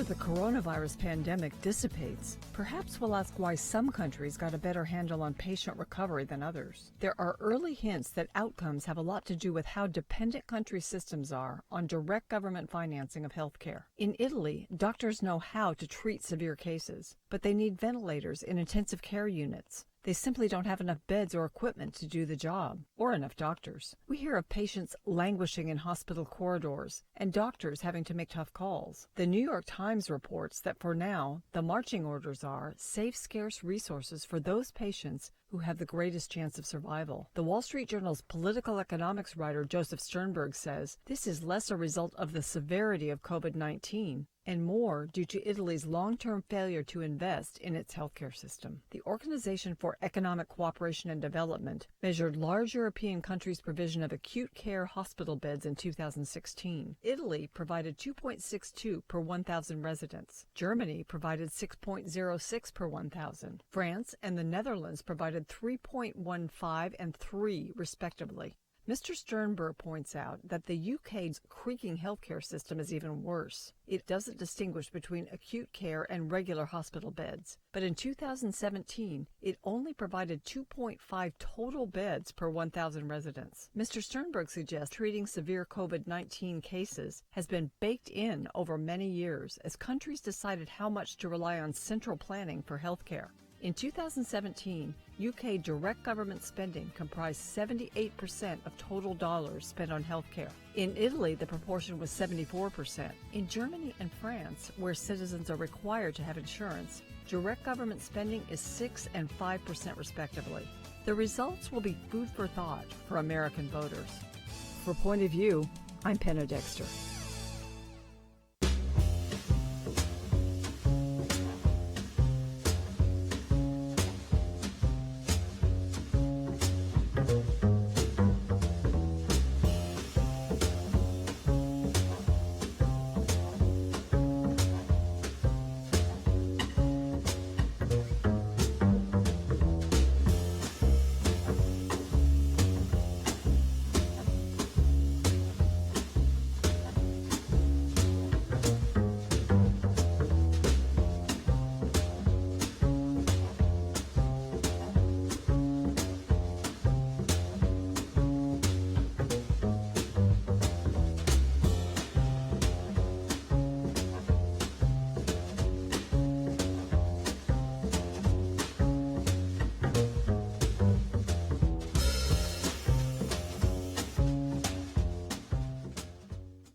Now, back to Point of View, your listener-supported source for truth. If you'd like to join our conversation, 1-800-351-1212. And Penna Dexter, Kelly Shackelford. We'll take some phone calls in just a minute. Some of you might say, okay, I want to know about that podcast that Kelly Shackelford mentioned. It is NPR's Hidden Brain category. That's the category. And the episode is called Why Disorder May Be Good for Us. So that You're sure that's it, huh? Well, we think that's one of them anyway. Okay. So if that's interesting. Because Hidden Brain is a science one, so maybe you were listening to something else, or maybe somebody else used the same illustration in your podcast. Yeah, it could have. I don't know. It was different, whichever one I was listening to, and but it's a great story for people to use however it's used. That's the one we have, and the episode is Embrace the Chaos. So anyway, those are the ideas. If you found something similar, since we already have 2 or 3 people listen to it, and maybe 2 of you listen to different podcasts that told the same story, we would love to know about that as well. And first of all, as we are going along, I certainly want to salute a number of individuals. I mentioned just a few minutes ago, Minnesota and Vermont just classified grocery clerks as emergency workers.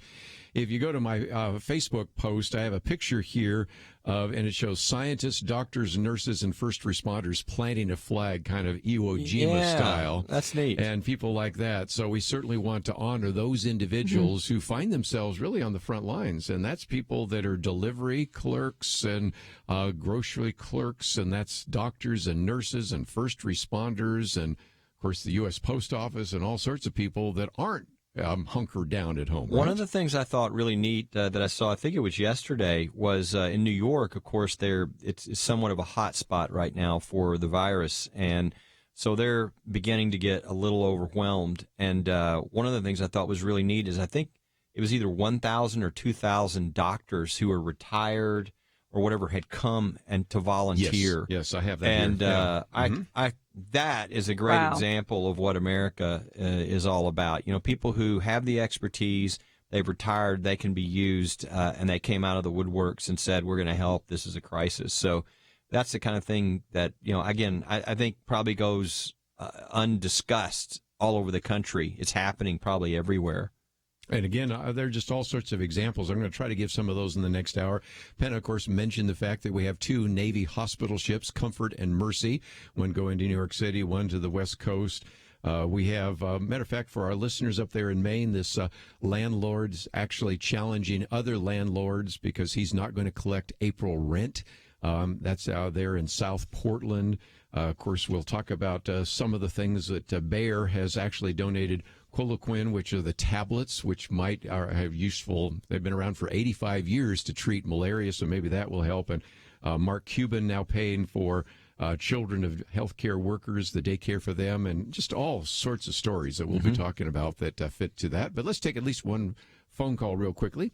James in Missouri, KTTK, what would you like to add to our conversation today? Well, I never haven't heard anybody discuss the possibility of this having anything to do with 2 Chronicles 7:14. I was wanting to get some opinion on that. 2 Chronicles 7:14, you're talking about if my people will, humble themselves. Obviously, that is the case, right? Is that what you're saying? Yeah. And certainly any crisis, whatever it has ever been, is an opportunity for us to humble ourselves and to pray. You have to go back to our history. There were times when there would be sermons given by pastors on a Sunday after there had been a hurricane or tornado and earthquake, saying, what is God trying to teach us right now? Well, Pastor Tony Evans, I think, did that this last week, and I think he referred to this and had a lot of scripture about times that he called where God would do a shaking, that he would use something to sort of when Israel, people began to go in the wrong direction and really drift way away from him, he would allow things to happen that would sort of, really shake things up and allow them to maybe refocus and realize, whoa, where are we going? And so certainly that's an opportunity in this country, right? It's a chance for reevaluating your life, reevaluating the things that are important, and maybe reorient it. I mean, and gosh, if any country is moving in that direction, I mean, when you look at, we don't even know what a boy and a girl is anymore. I mean, God created them male and female right in the beginning of Genesis, and here we're battling about that. So I think certainly there's, it's a great time to reevaluate and for God to hopefully, use what's going on to shake people into a better understanding that He is the creator, He is the sustainer of life. He is the one who we trust in, and sometimes shakes you out of your everyday routine to begin to think about what's really important. Speaking of life, we could have made the decision as a country to allow the virus to take a lot of life and to peter out much more quickly, and even to kind of wipe out some of the elderly population, which are going to be very expensive through Social Security and Medicare, things like that. We could have gone that direction. We went a different direction in favor of, yes, we're taking some temporary huge hits to the economy, but to try to minimize the loss of life and the overwhelming of the medical system. So that was one.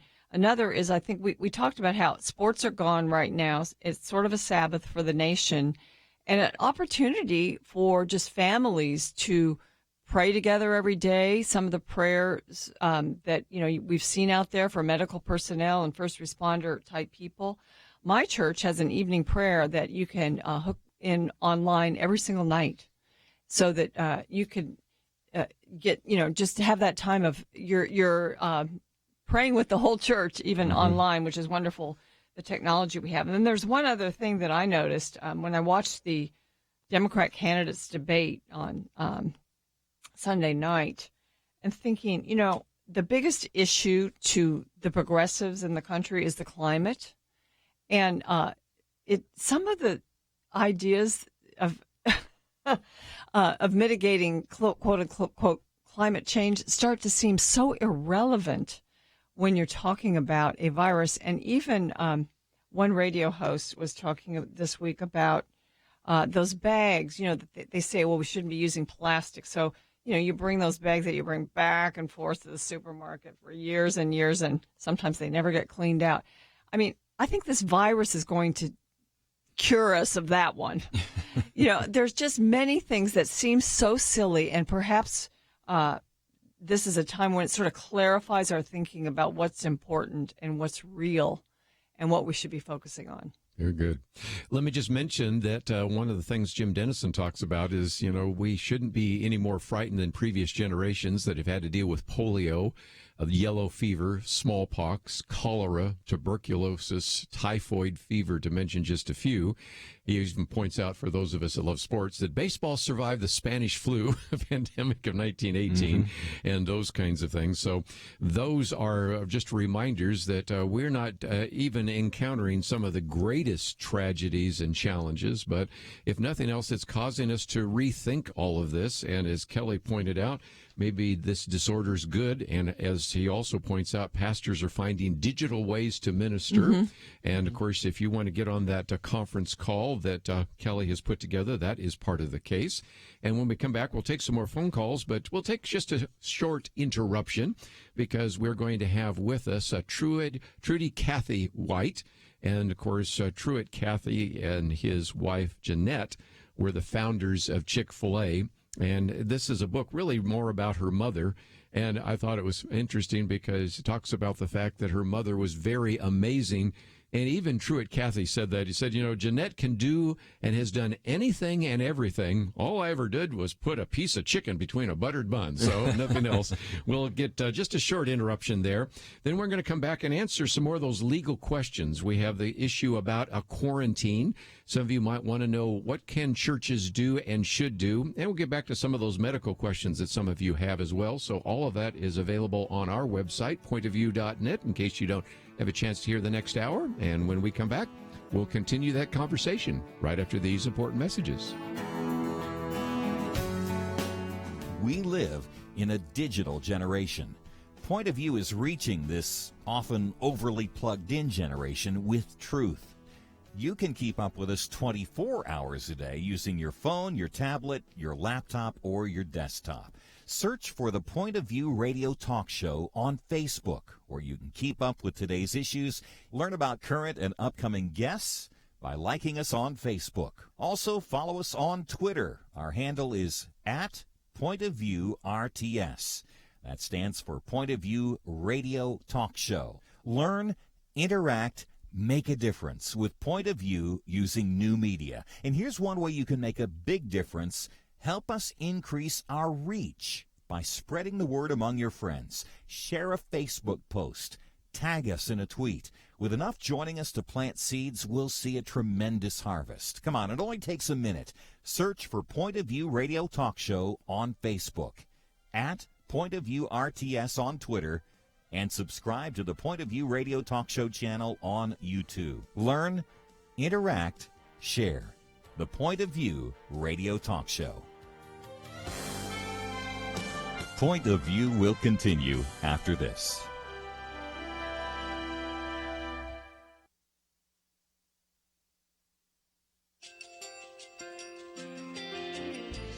I just want to thank you so much for all the wonderful programming you have.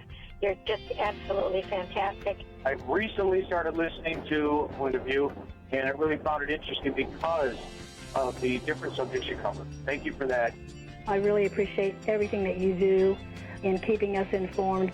Thank you, Kerby, for everything that you have been doing. I appreciate all the work that you're doing, advocating for the Word of God. Thank you so much. Point of view, I think, is absolutely necessary because it's a Christian perspective, a biblical worldview perspective, and receive very current, up-to-date information about what is really going on, week to week in our culture, which is changing so rapidly, and yet it's morally sliding backwards. Yeah, first of all, I thank you guys. Y'all's program is wonderful, and enjoy it every day. I learn so much every time I listen to it. Point of View Radio Talk Show.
Hi, this is Kerby Anderson. You know, each day we take on the tough issues and provide a biblical perspective to them. The topics we cover are wide-ranging. Apologetics, theology, prophecy, creation and evolution, intelligent design, marriage, family, child-rearing, the millennial generation, trends in society, politics, economics, business, religious liberty, the Constitution, public policy, foreign policy, military policy, tensions in the Middle East, abortion, homosexuality, pornography, sexual ethics, media, technology, history, and America's godly heritage. We talk about anything that affects your faith, your family, or your freedom. So don't go anywhere, because Point of View continues right now.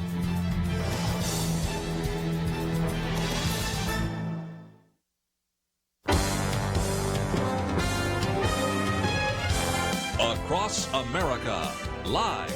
This is Point of View.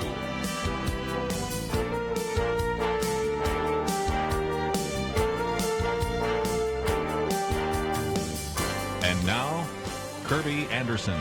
This hour we're going to spend some time, as we have been already, talking about coronavirus, but I thought, as I've just announced, I'm going to take a little bit of a break because we wanted you to know about a book that I think you're going to find really interesting. It just came out earlier this month, and again, we have in studio with me today Penna Dexter and Kelly Shackelford, but we also want to bring to the microphone Trudy Cathy White, and it is a story of her mother, Jeannette Cathy. And, of course, if you are familiar with the Cathy family, you know certainly Truitt Cathy and Jeannette Cathy are the founders of Chick-fil-A. And it's just a fascinating kind of story that I think you're going to enjoy. And the book just came out recently, published by Simon & Schuster. And, Trudy, thank you for joining us today here on Point of View. No, it's my pleasure. Thank you so much for having me. I appreciate it, Kerby. One of the things I wanted to do is maybe talk about your mother for just a minute in terms of her background, because as we are going through a crisis right now, she went through an obvious one, the Great Depression. Tell us a little bit more, if you might. Yeah, my mother was born in 1922, so I grew up in that time, and family had very little. But on top of that, my mother was an only child, raised by a single mom because her father walked out on her when she was 3 months of age, so she actually never knew her earthly father. But a few years later, as my mother grew up a little bit, someone introduced her to some wonderful words in the Bible that says if you believe and receive, you can become a child of the King. And so my mother realized that her heavenly father could become her earthly father, and that made all the difference in the world as she grew up in a personal relationship with Jesus Christ. So quite an amazing story of how it all began, and interesting to think how she was able to take difficult circumstances and not become bitter, but better out of it. And again, there's chapters in there about a child of the King. I love one of those, what was it, pass the plate, turn off the oven, and some of these others. But one of the things I said before you came on the air is Trudy Cathy said that Jeannette can do and has done anything and everything. All I ever did was put a piece of bacon, or a piece of chicken, I should say, between a buttered bun. And so in some respects, she was a very accomplished individual, grew up in the Great Depression, a struggling single mom. But then talk about that, because she was a dancer. She attended college and seminary. Give us the rest of that background. Yeah, just because my mother's mom had to be the breadwinner for the family, she became a professional seamstress. So she was really great at that. Acquired a job at the Fox Theater, which for anybody that's in the Atlanta area knows that is a renowned theater here. And so my grandmother actually made costumes for the actors and actresses that would come through the town, and didn't have anybody to leave my mother with, and so always brought my mother along. So mother practically grew up in the backstage of the Fox Theater and got to be exposed to a lot of wonderful music. She learned to dance. She learned to sing. She really was an accomplished musician, learned to play the piano and the trumpet. So that was a big part of her life growing up. But there were a group of ladies in her local church that helped her to be able to go off to school after she finished high school. She really wanted to learn about God's Word, and she was able to take some classes at seminary in New Orleans, and then went on to graduate from college with a double major in history and religion. But that was really solely because of the help of people in the community that were so generous with their giving to allow her to get educated. But she never stopped learning all of her life. When she was 65, she decided she would love to draw, so she took up painting, and as a self-taught artist, she did some marvelous work. She got her first computer when she was 80 years old, and then about the time she was 90, she decided she wanted an iPhone like everybody else had. So she was a lifelong learner, dedicated to knowing God's Word and staying up to date on things. Just amazing. She is really the Wonder Woman. And I might just mention chapter 9. It talks about music, the language of our family, and all the music there. But since we only have a few more minutes with you, I thought I'd jump ahead to chapter 20 because you talk about her being the first lady of Chick-fil-A, because all of us certainly have appreciated all the years Chick-fil-A. But, of course, she had a very significant role with Truitt Cathy as well, didn't she? You know, we like to give my mom the title as a chief supporting officer. She supported my dad all through the years. She was relentless and unwavering in how she offered support to him. And that was a quiet strength that my dad needed through the years and that our family has really depended on as well. She supported in so many ways. My dad would come home with problems and challenges, and we would share as a family what those were. And my mom would have us to pray, oftentimes get on our knees and pray for my dad and the success of this business. So we owe so much of what we've learned from our mom in her walk of faith with the Lord. One of the things I also appreciate, of course, about Chick-fil-A is how you have, over these years, sponsored and funded so many different ministries. When you look at the endorsements, Sheila Walsh, Gloria Gaither, as well as Nikki Haley, Charles Stanley, to mention just a few. I could add to that people like Ravi Zacharias and all sorts of other people that have known your family. And if nothing else, the legacy of philanthropy has been another aspect of Chick-fil-A, hasn't it?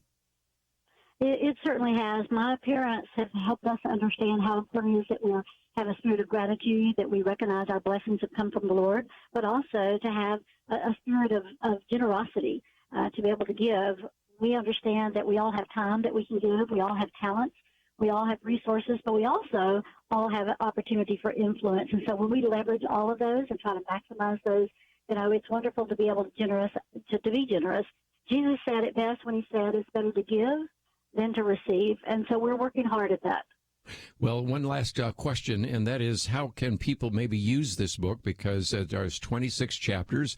I think a lot of people would get great interest and strength from learning about this can-do-anything kind of mother.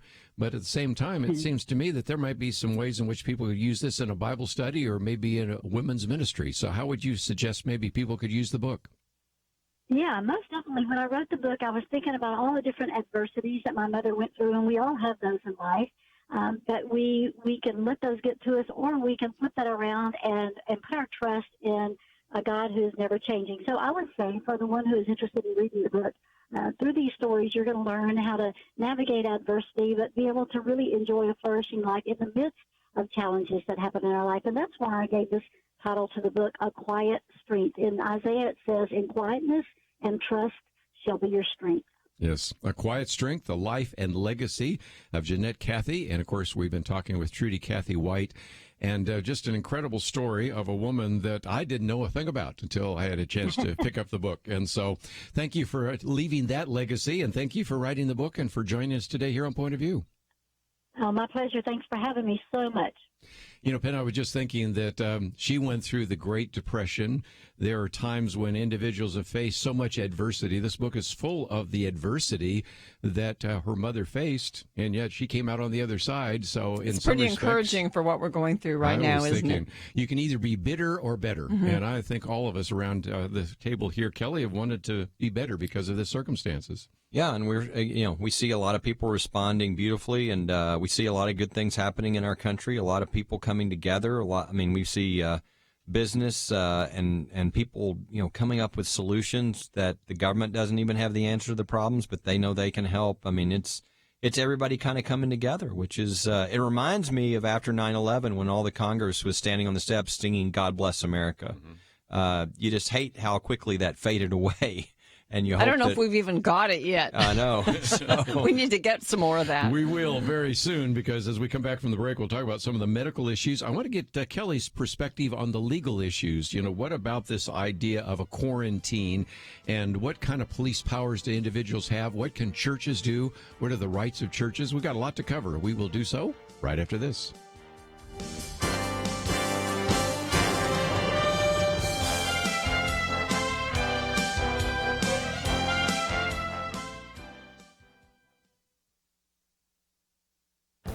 This is Viewpoints with Kerby Anderson.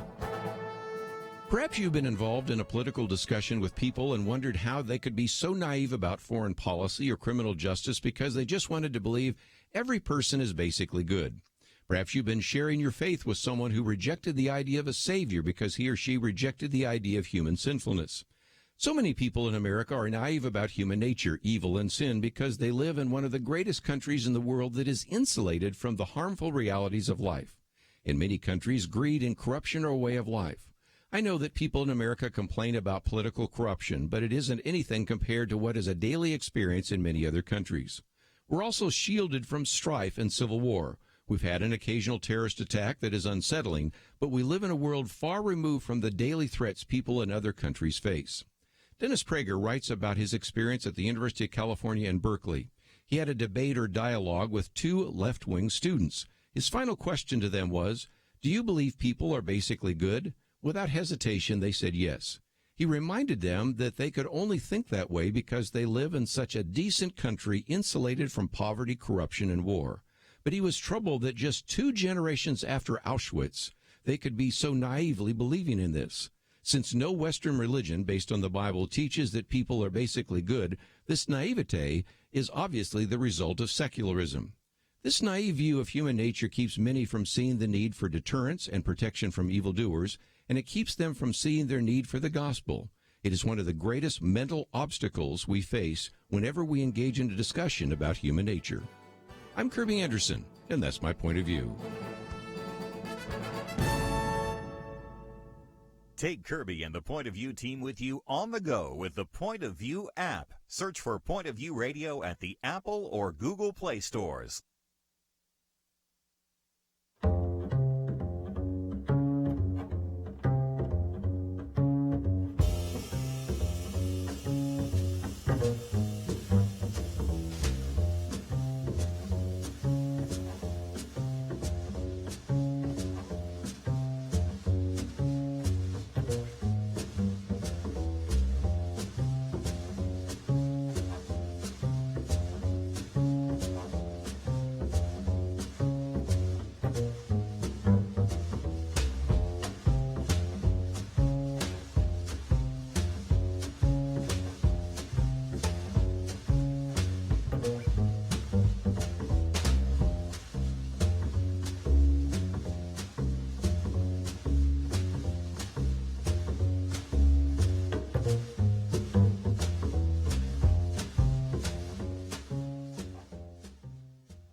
You're listening to Point of View, your listener-supported source for truth. Back once again, if you'd like to ask a question, 1-800-351-1212. We're going to kind of have an open line here and try to answer some of the questions that many of you have had about the medical issues, the legal issues, and some of the rest.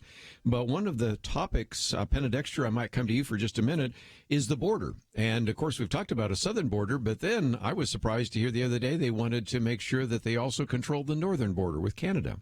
I think they want to control who comes into the country right now and make it very, very, it's almost draconian, but safe and secure. And yes, you know, we were talking earlier, maybe it was during a break, how something happens every day, it seems like, with regard to this pandemic.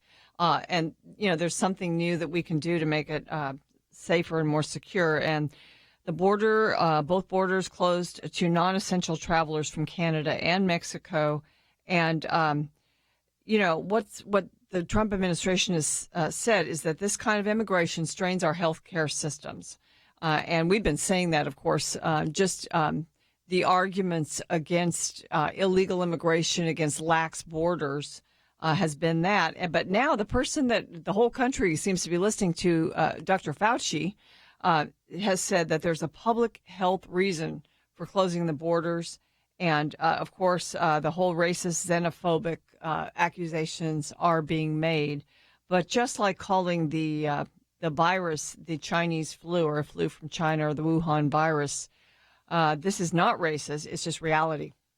Yeah. I mean, this should have been done anyway, right? We should have had much more control over our border. I mean, it's been ridiculous. I think most Americans think it's ridiculous that we can't get our own border under control, but definitely at this time, it's very, very important. And because of the emergency basis of this allows the federal government to do the types of things that Trump had wanted to do and they wouldn't let him do to make sure we secure our border. That's going to happen now, which I think is really important. Again, if you had people come in, number one, they bring viruses in from other countries, which you don't want to do.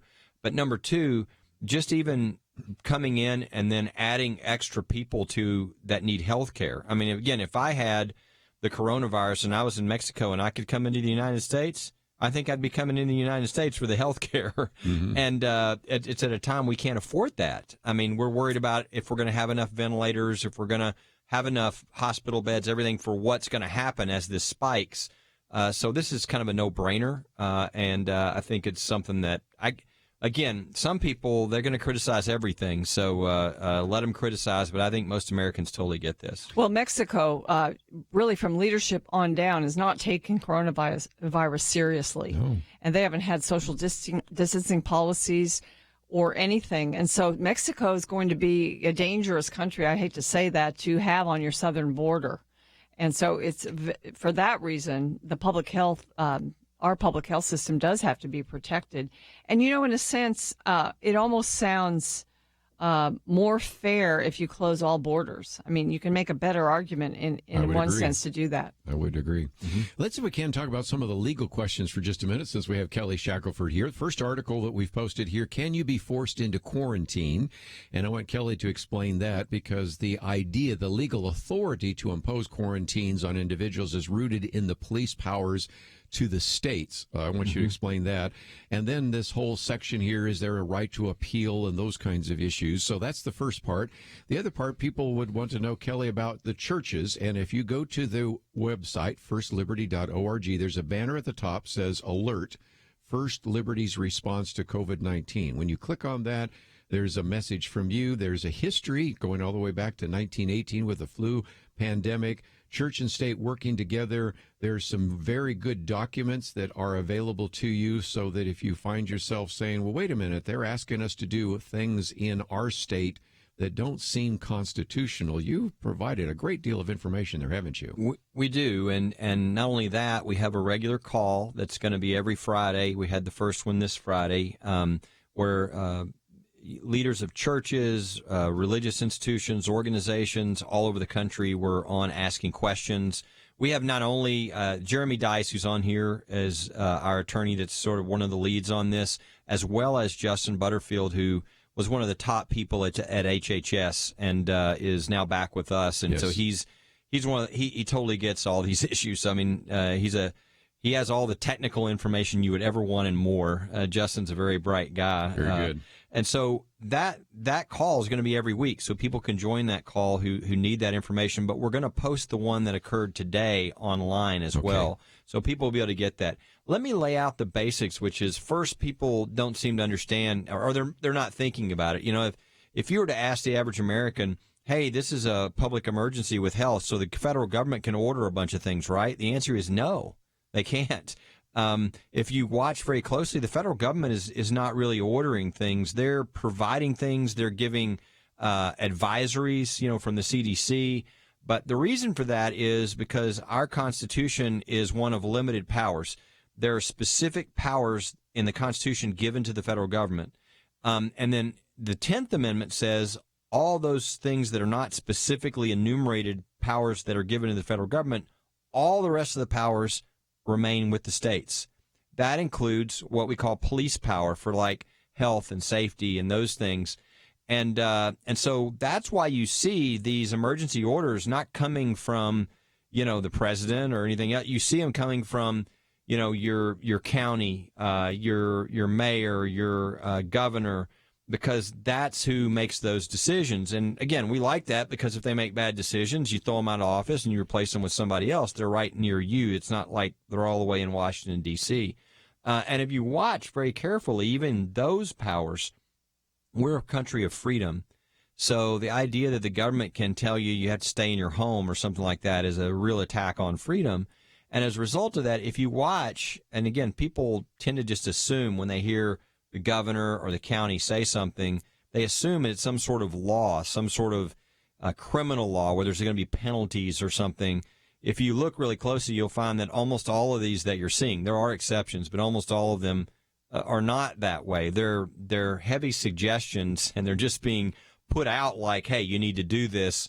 But again, we just so respect freedom that, you know, we tend to, and there haven't been a lot of cases, and there wouldn't have been cases on this. Usually the citizens end up winning a lot of rights. And so it's better to just kind of get everybody to do the right thing because it's the right thing versus trying to bring the heavy hand of government to punish people because they're out after a certain hour or, you know, doing something like that. So, but the way this works, big picture, any constitutional right, like a fundamental constitutional right, like freedom of religion, do you have, or freedom of assembly? Do you have a right to assemble? Yes, it's in the First Amendment.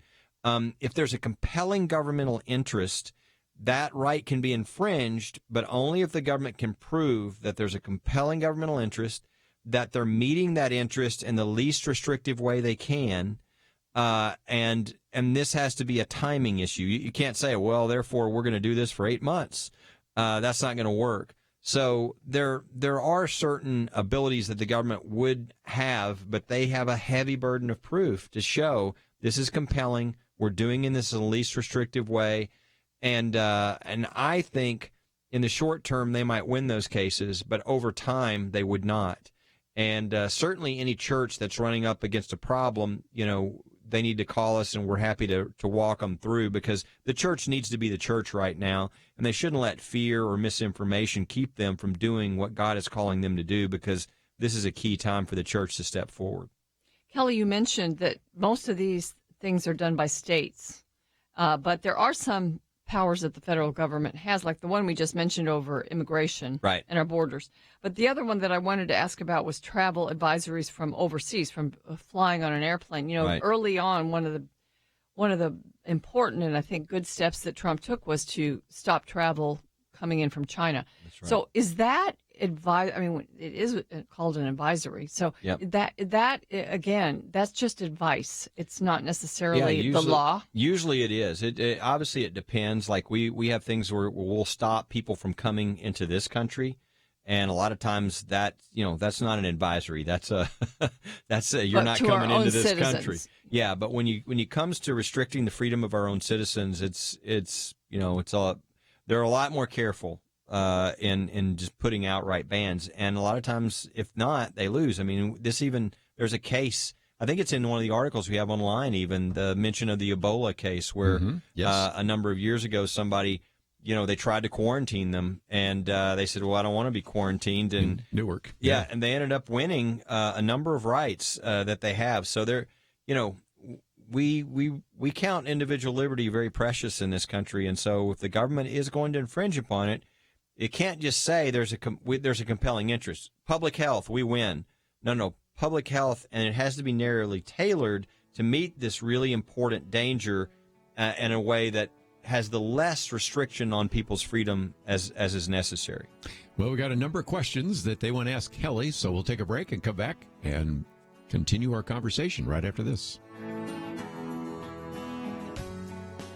Having civil conversations about important issues seems to be harder and harder. Various media outlets tell people what they should believe, why they should be outraged, and getting people to actually think, well, it can be difficult. Whether it's the gospel, tax issues, social policy, or just about anything else, you need to have solid information and clear thinking to address the hard issues. You need God's truth applied. And that's what you get in less than 2 minutes with Point of View's Viewpoints Commentary, a daily resource to help you be informed and think through the things we need to be talking about. It is free and will arrive in your inbox each day when you visit pointofview.net/signup. Sometimes we know we should say something, but we're silent because we're not quite sure what to say. Viewpoints Commentary can help you break the silence and change the narrative. It can make you a more equipped agent for truth.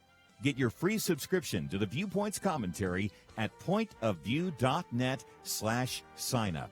Pointofview.net/signup. Point of View will continue after this.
are listening to Point of View.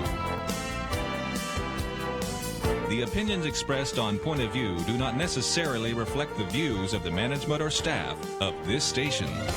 And now, here again is Kerby Anderson. Final half hour. If you'd like to join our conversation, 1-800-351-1212. Penna Dexter, Kelly, Shackelford, and let's take some of those phone calls. We'll go to Arizona first. KNLB in Arizona. Martha, thank you for joining us today.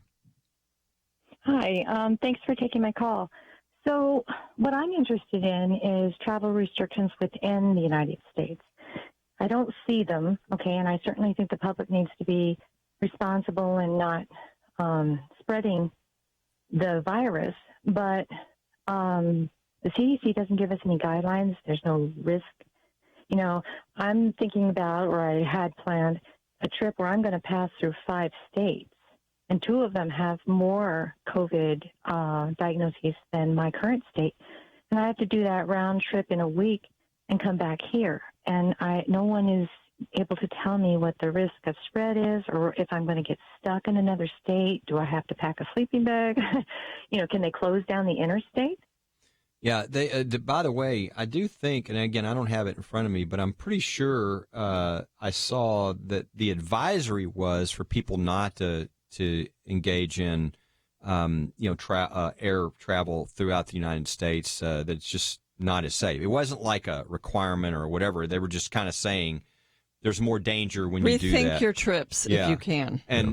But again, it's not like it's where anything either has or will go out that would tell you can't get on an airline and go somewhere in the United States. I don't think that would happen. Same with driving. I mean, that'll never happen. I mean, that would be interstate commerce, and these are very serious constitutional rights that you would have to. I mean, they're just not going there, and they haven't been near going there. But they have said, I know I've heard this, they did discourage people from traveling right now in this short time period where they're trying to really do the social, isolation where it doesn't spread, where they miss the spike and avoid what could happen to our hospitals. So here's what could happen. You could go on your trip, and then this is really what happened with all these new kind of advisories that have been coming down for the last week. You could go on your trip pre all of that, before you're in the you're on the trip and you're coming back, and all of a sudden you're realizing that you're going to have to be on an airplane. You won't have social distancing for 2 to 3 hours while you're on it, and then then you'll be at your destination, but you will have exposed yourself. And there's no way that you wouldn't have, probably, if you're on a big airliner or whatever. So there's just in this atmosphere, since it's short, long haul trucking. Yeah, since it's short, I think it's better to try to find ways of not being in tight quarters with people. Yeah. But again, it's the difference between the government mandating something and the government kind of trying to tell you, hey, this is not probably a very good idea. Right. And again, you just mentioned something. First of all, we want to salute our truckers, too, that are dealing with that. And back to the piece that I do recommend. This comes from the New York Times, but it's a very good summary of 9 questions you probably would be asking about, can you be forced into quarantine? One of those, is there a blanket law? No, there isn't, because as Kelly just pointed out, there isn't. Some 40 states have updated their quarantine laws, so you can kind of look at that if you want to try to figure out where you're traveling. What does the government provide during a quarantine if you were forced into it? Is there a right to appeal? That goes back to the story about Ebola out of the Newark airport, and then the history of quarantines as well. So again, it's uncharted territory, but it's not totally uncharted. That's why I wanted to make this article available to you on the website, pointofview.net.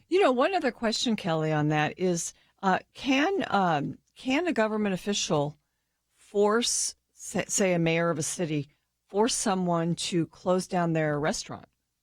Say we're saying all restaurants are closed. Can that be forced?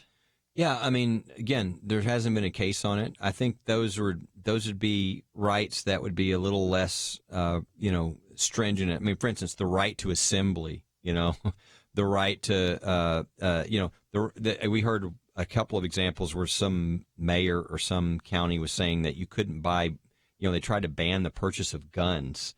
I mean, those are individual rights that are, there's the right to sort of have your restaurant is not on the same level. And so I think it would have a little less protection. But again, I don't know that any of these entities want that lawsuit. And as a result, most of what you see, if you go look at it, it's not saying you close your restaurant or you will be fined $1,000 a day.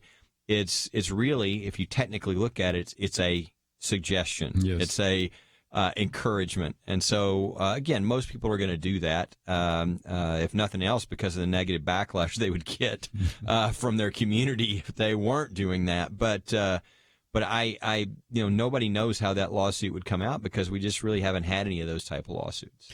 Okay, let's get to another question in Georgia on the Good News Network. Jonathan, thank you for joining us. Think you have a question for Kelly Shackelford.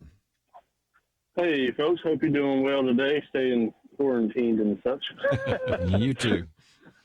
I had a question for you, Kelly, about martial law, just the gist of it. I have probably not a very good understanding of it, but wanted to hear it from you, what that looks like. I know it's been imposed a few times in U.S. history, but I don't think to the full extent maybe of certain other, around World War II, other countries, but just wanted to hear your thoughts on that. I don't think we're in any kind of danger of that happening here in the United States with the coronavirus, but, just a hypothetical kind of question for you. Yeah, it's, and I would say, I think it's a good question because I actually got that question today from somebody saying that they're hearing that they're going to declare martial law, and just realize there's a lot of stuff flying around. That's not going to happen. Again, if you watch what's going on with how the president and how this is all working, what you see is guys like Fauci and all of them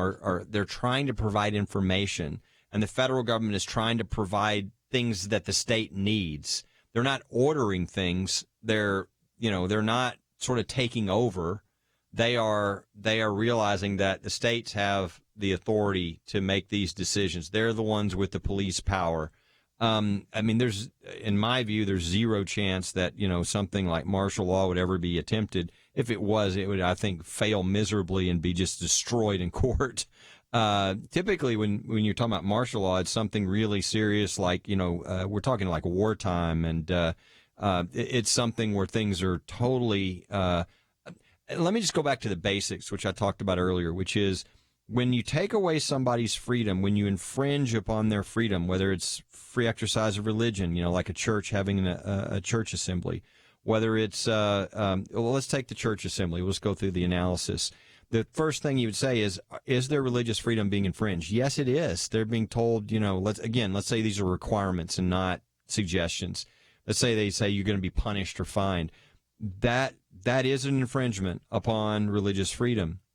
Is there a compelling interest? Yes. There's this infectious disease that's roaming through society, killing people, and we might not have enough, hotel, places for people, and people would die. And so we're trying to, is this the most, narrow means of meeting that? It might be. For instance, it's not saying churches or houses of worship can't have the assemblies, but other people can. If you had that, which Kansas at one point, I think they said the houses of worship can't meet. That's right. The governor said that. Okay, that's a problem. Yeah, okay, it's a problem. Constitutionally, that's not going to work. Tennessee, but some of these. If you're treating everybody the same, and there's the same public health, and it is narrowly tailored because it's like you can't have more than 10 people or you can't whatever, then that's fine. You can even get around that. Like, for instance, Pastor Robert Jeffress, they had services, but they split it into smaller numbers than were limited at the time to make sure that they came together.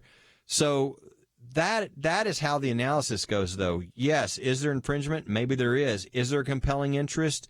There is. Is it narrowly tailored, or are they doing something different to this right and freedom that they're not doing to others?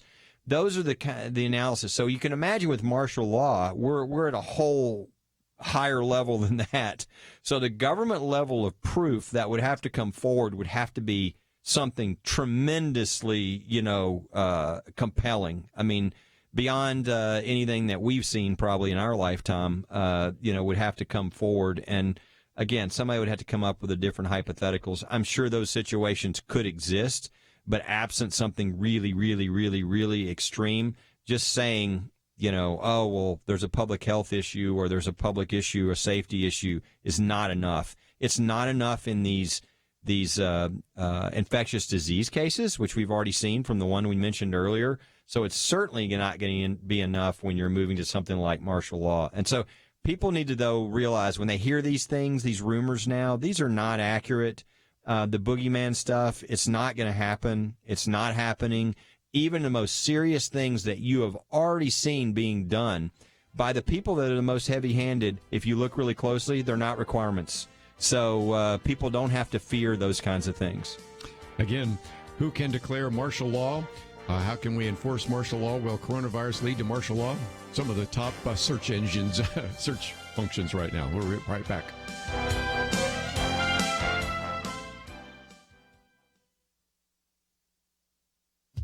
After the coronavirus pandemic dissipates, perhaps we'll ask why some countries got a better handle on patient recovery than others. There are early hints that outcomes have a lot to do with how dependent country systems are on direct government financing of healthcare. In Italy, doctors know how to treat severe cases, but they need ventilators in intensive care units. They simply don't have enough beds or equipment to do the job, or enough doctors. We hear of patients languishing in hospital corridors and doctors having to make tough calls. The New York Times reports that for now, the marching orders are save scarce resources for those patients who have the greatest chance of survival. The Wall Street Journal's political economics writer Joseph Sternberg says this is less a result of the severity of COVID-19 and more due to Italy's long-term failure to invest in its healthcare system. The Organization for Economic Cooperation and Development measured large European countries' provision of acute care hospital beds in 2016. Italy provided 2.62 per 1,000 residents. Germany provided 6.06 per 1,000. France and the Netherlands provided 3.15 and 3, respectively. Mr. Sternberg points out that the UK's creaking healthcare system is even worse. It doesn't distinguish between acute care and regular hospital beds. But in 2017, it only provided 2.5 total beds per 1,000 residents. Mr. Sternberg suggests treating severe COVID-19 cases has been baked in over many years as countries decided how much to rely on central planning for healthcare. In 2017, UK direct government spending comprised 78% of total dollars spent on healthcare. In Italy, the proportion was 74%. In Germany and France, where citizens are required to have insurance, direct government spending is 6% and 5% respectively. The results will be food for thought for American voters. For Point of View, I'm Penna Dexter.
Now, back to Point of View, your listener-supported source for truth. Back in a few more minutes, Penna Dexter, Kelly Shackelford, and Penna, our commentary that we just have posted here, Coronavirus and Government.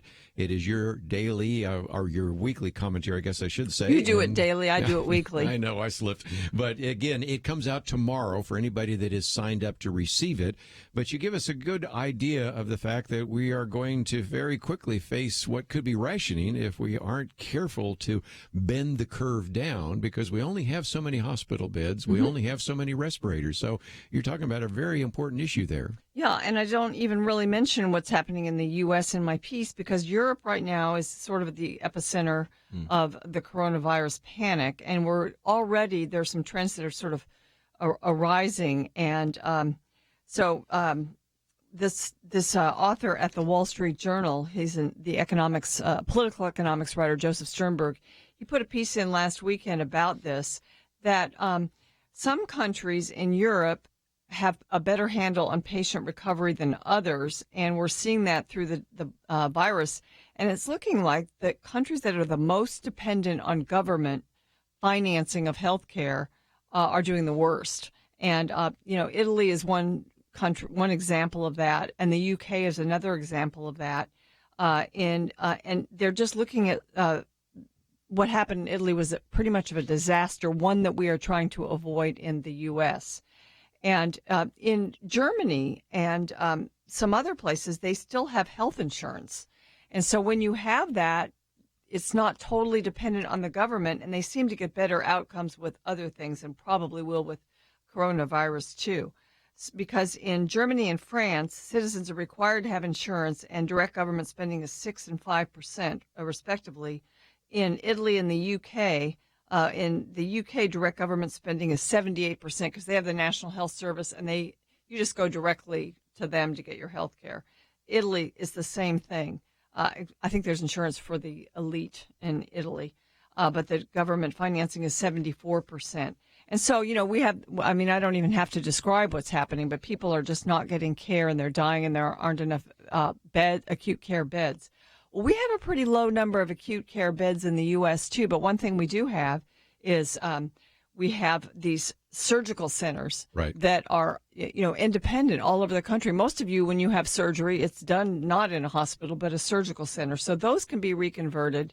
And also, we are doing what we're doing right now. We have these policies that we're putting in place that we hope will lower the number of patients that even need to go to the hospitals. And that's really been the idea behind this. And I think that case is being made. I hope it's being well made so that our millennials can understand, too, that our system will be overwhelmed unless we lower the number of patients that have to use it. And, same with the equipment. There'll be the beds and the equipment. So just look at Europe. Remember that those systems that are direct government financed are doing the worst. And when you have people in the U.S. like Bernie Sanders and others, the Medicare for All supporters, saying that government health care would do better for coronavirus, it will not. It would absolutely not. And I think when we get to the end of this whole thing, we're going to see that very clearly. Yeah, we were watching the rest of the world, and nobody's seen happen in the other countries what's already happening here, which is all the major businesses around the country are coming to help. We've got, people are now being, we have a problem with not having enough testing. So now we've got all these parking lots of, Walmart and all these places around the country that are allowing their place because they're everywhere. And so we can, immediately get to the people.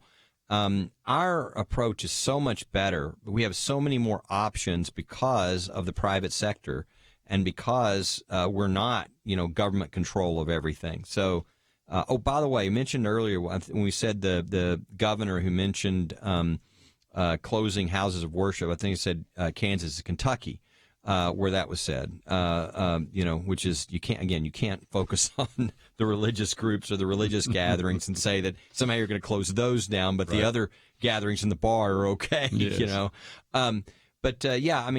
I think people are watching that our system is so much better. Our solutions are so much better. Everybody's pitching in. Everybody's coming forward. And it's because we're not all controlled by the government and all.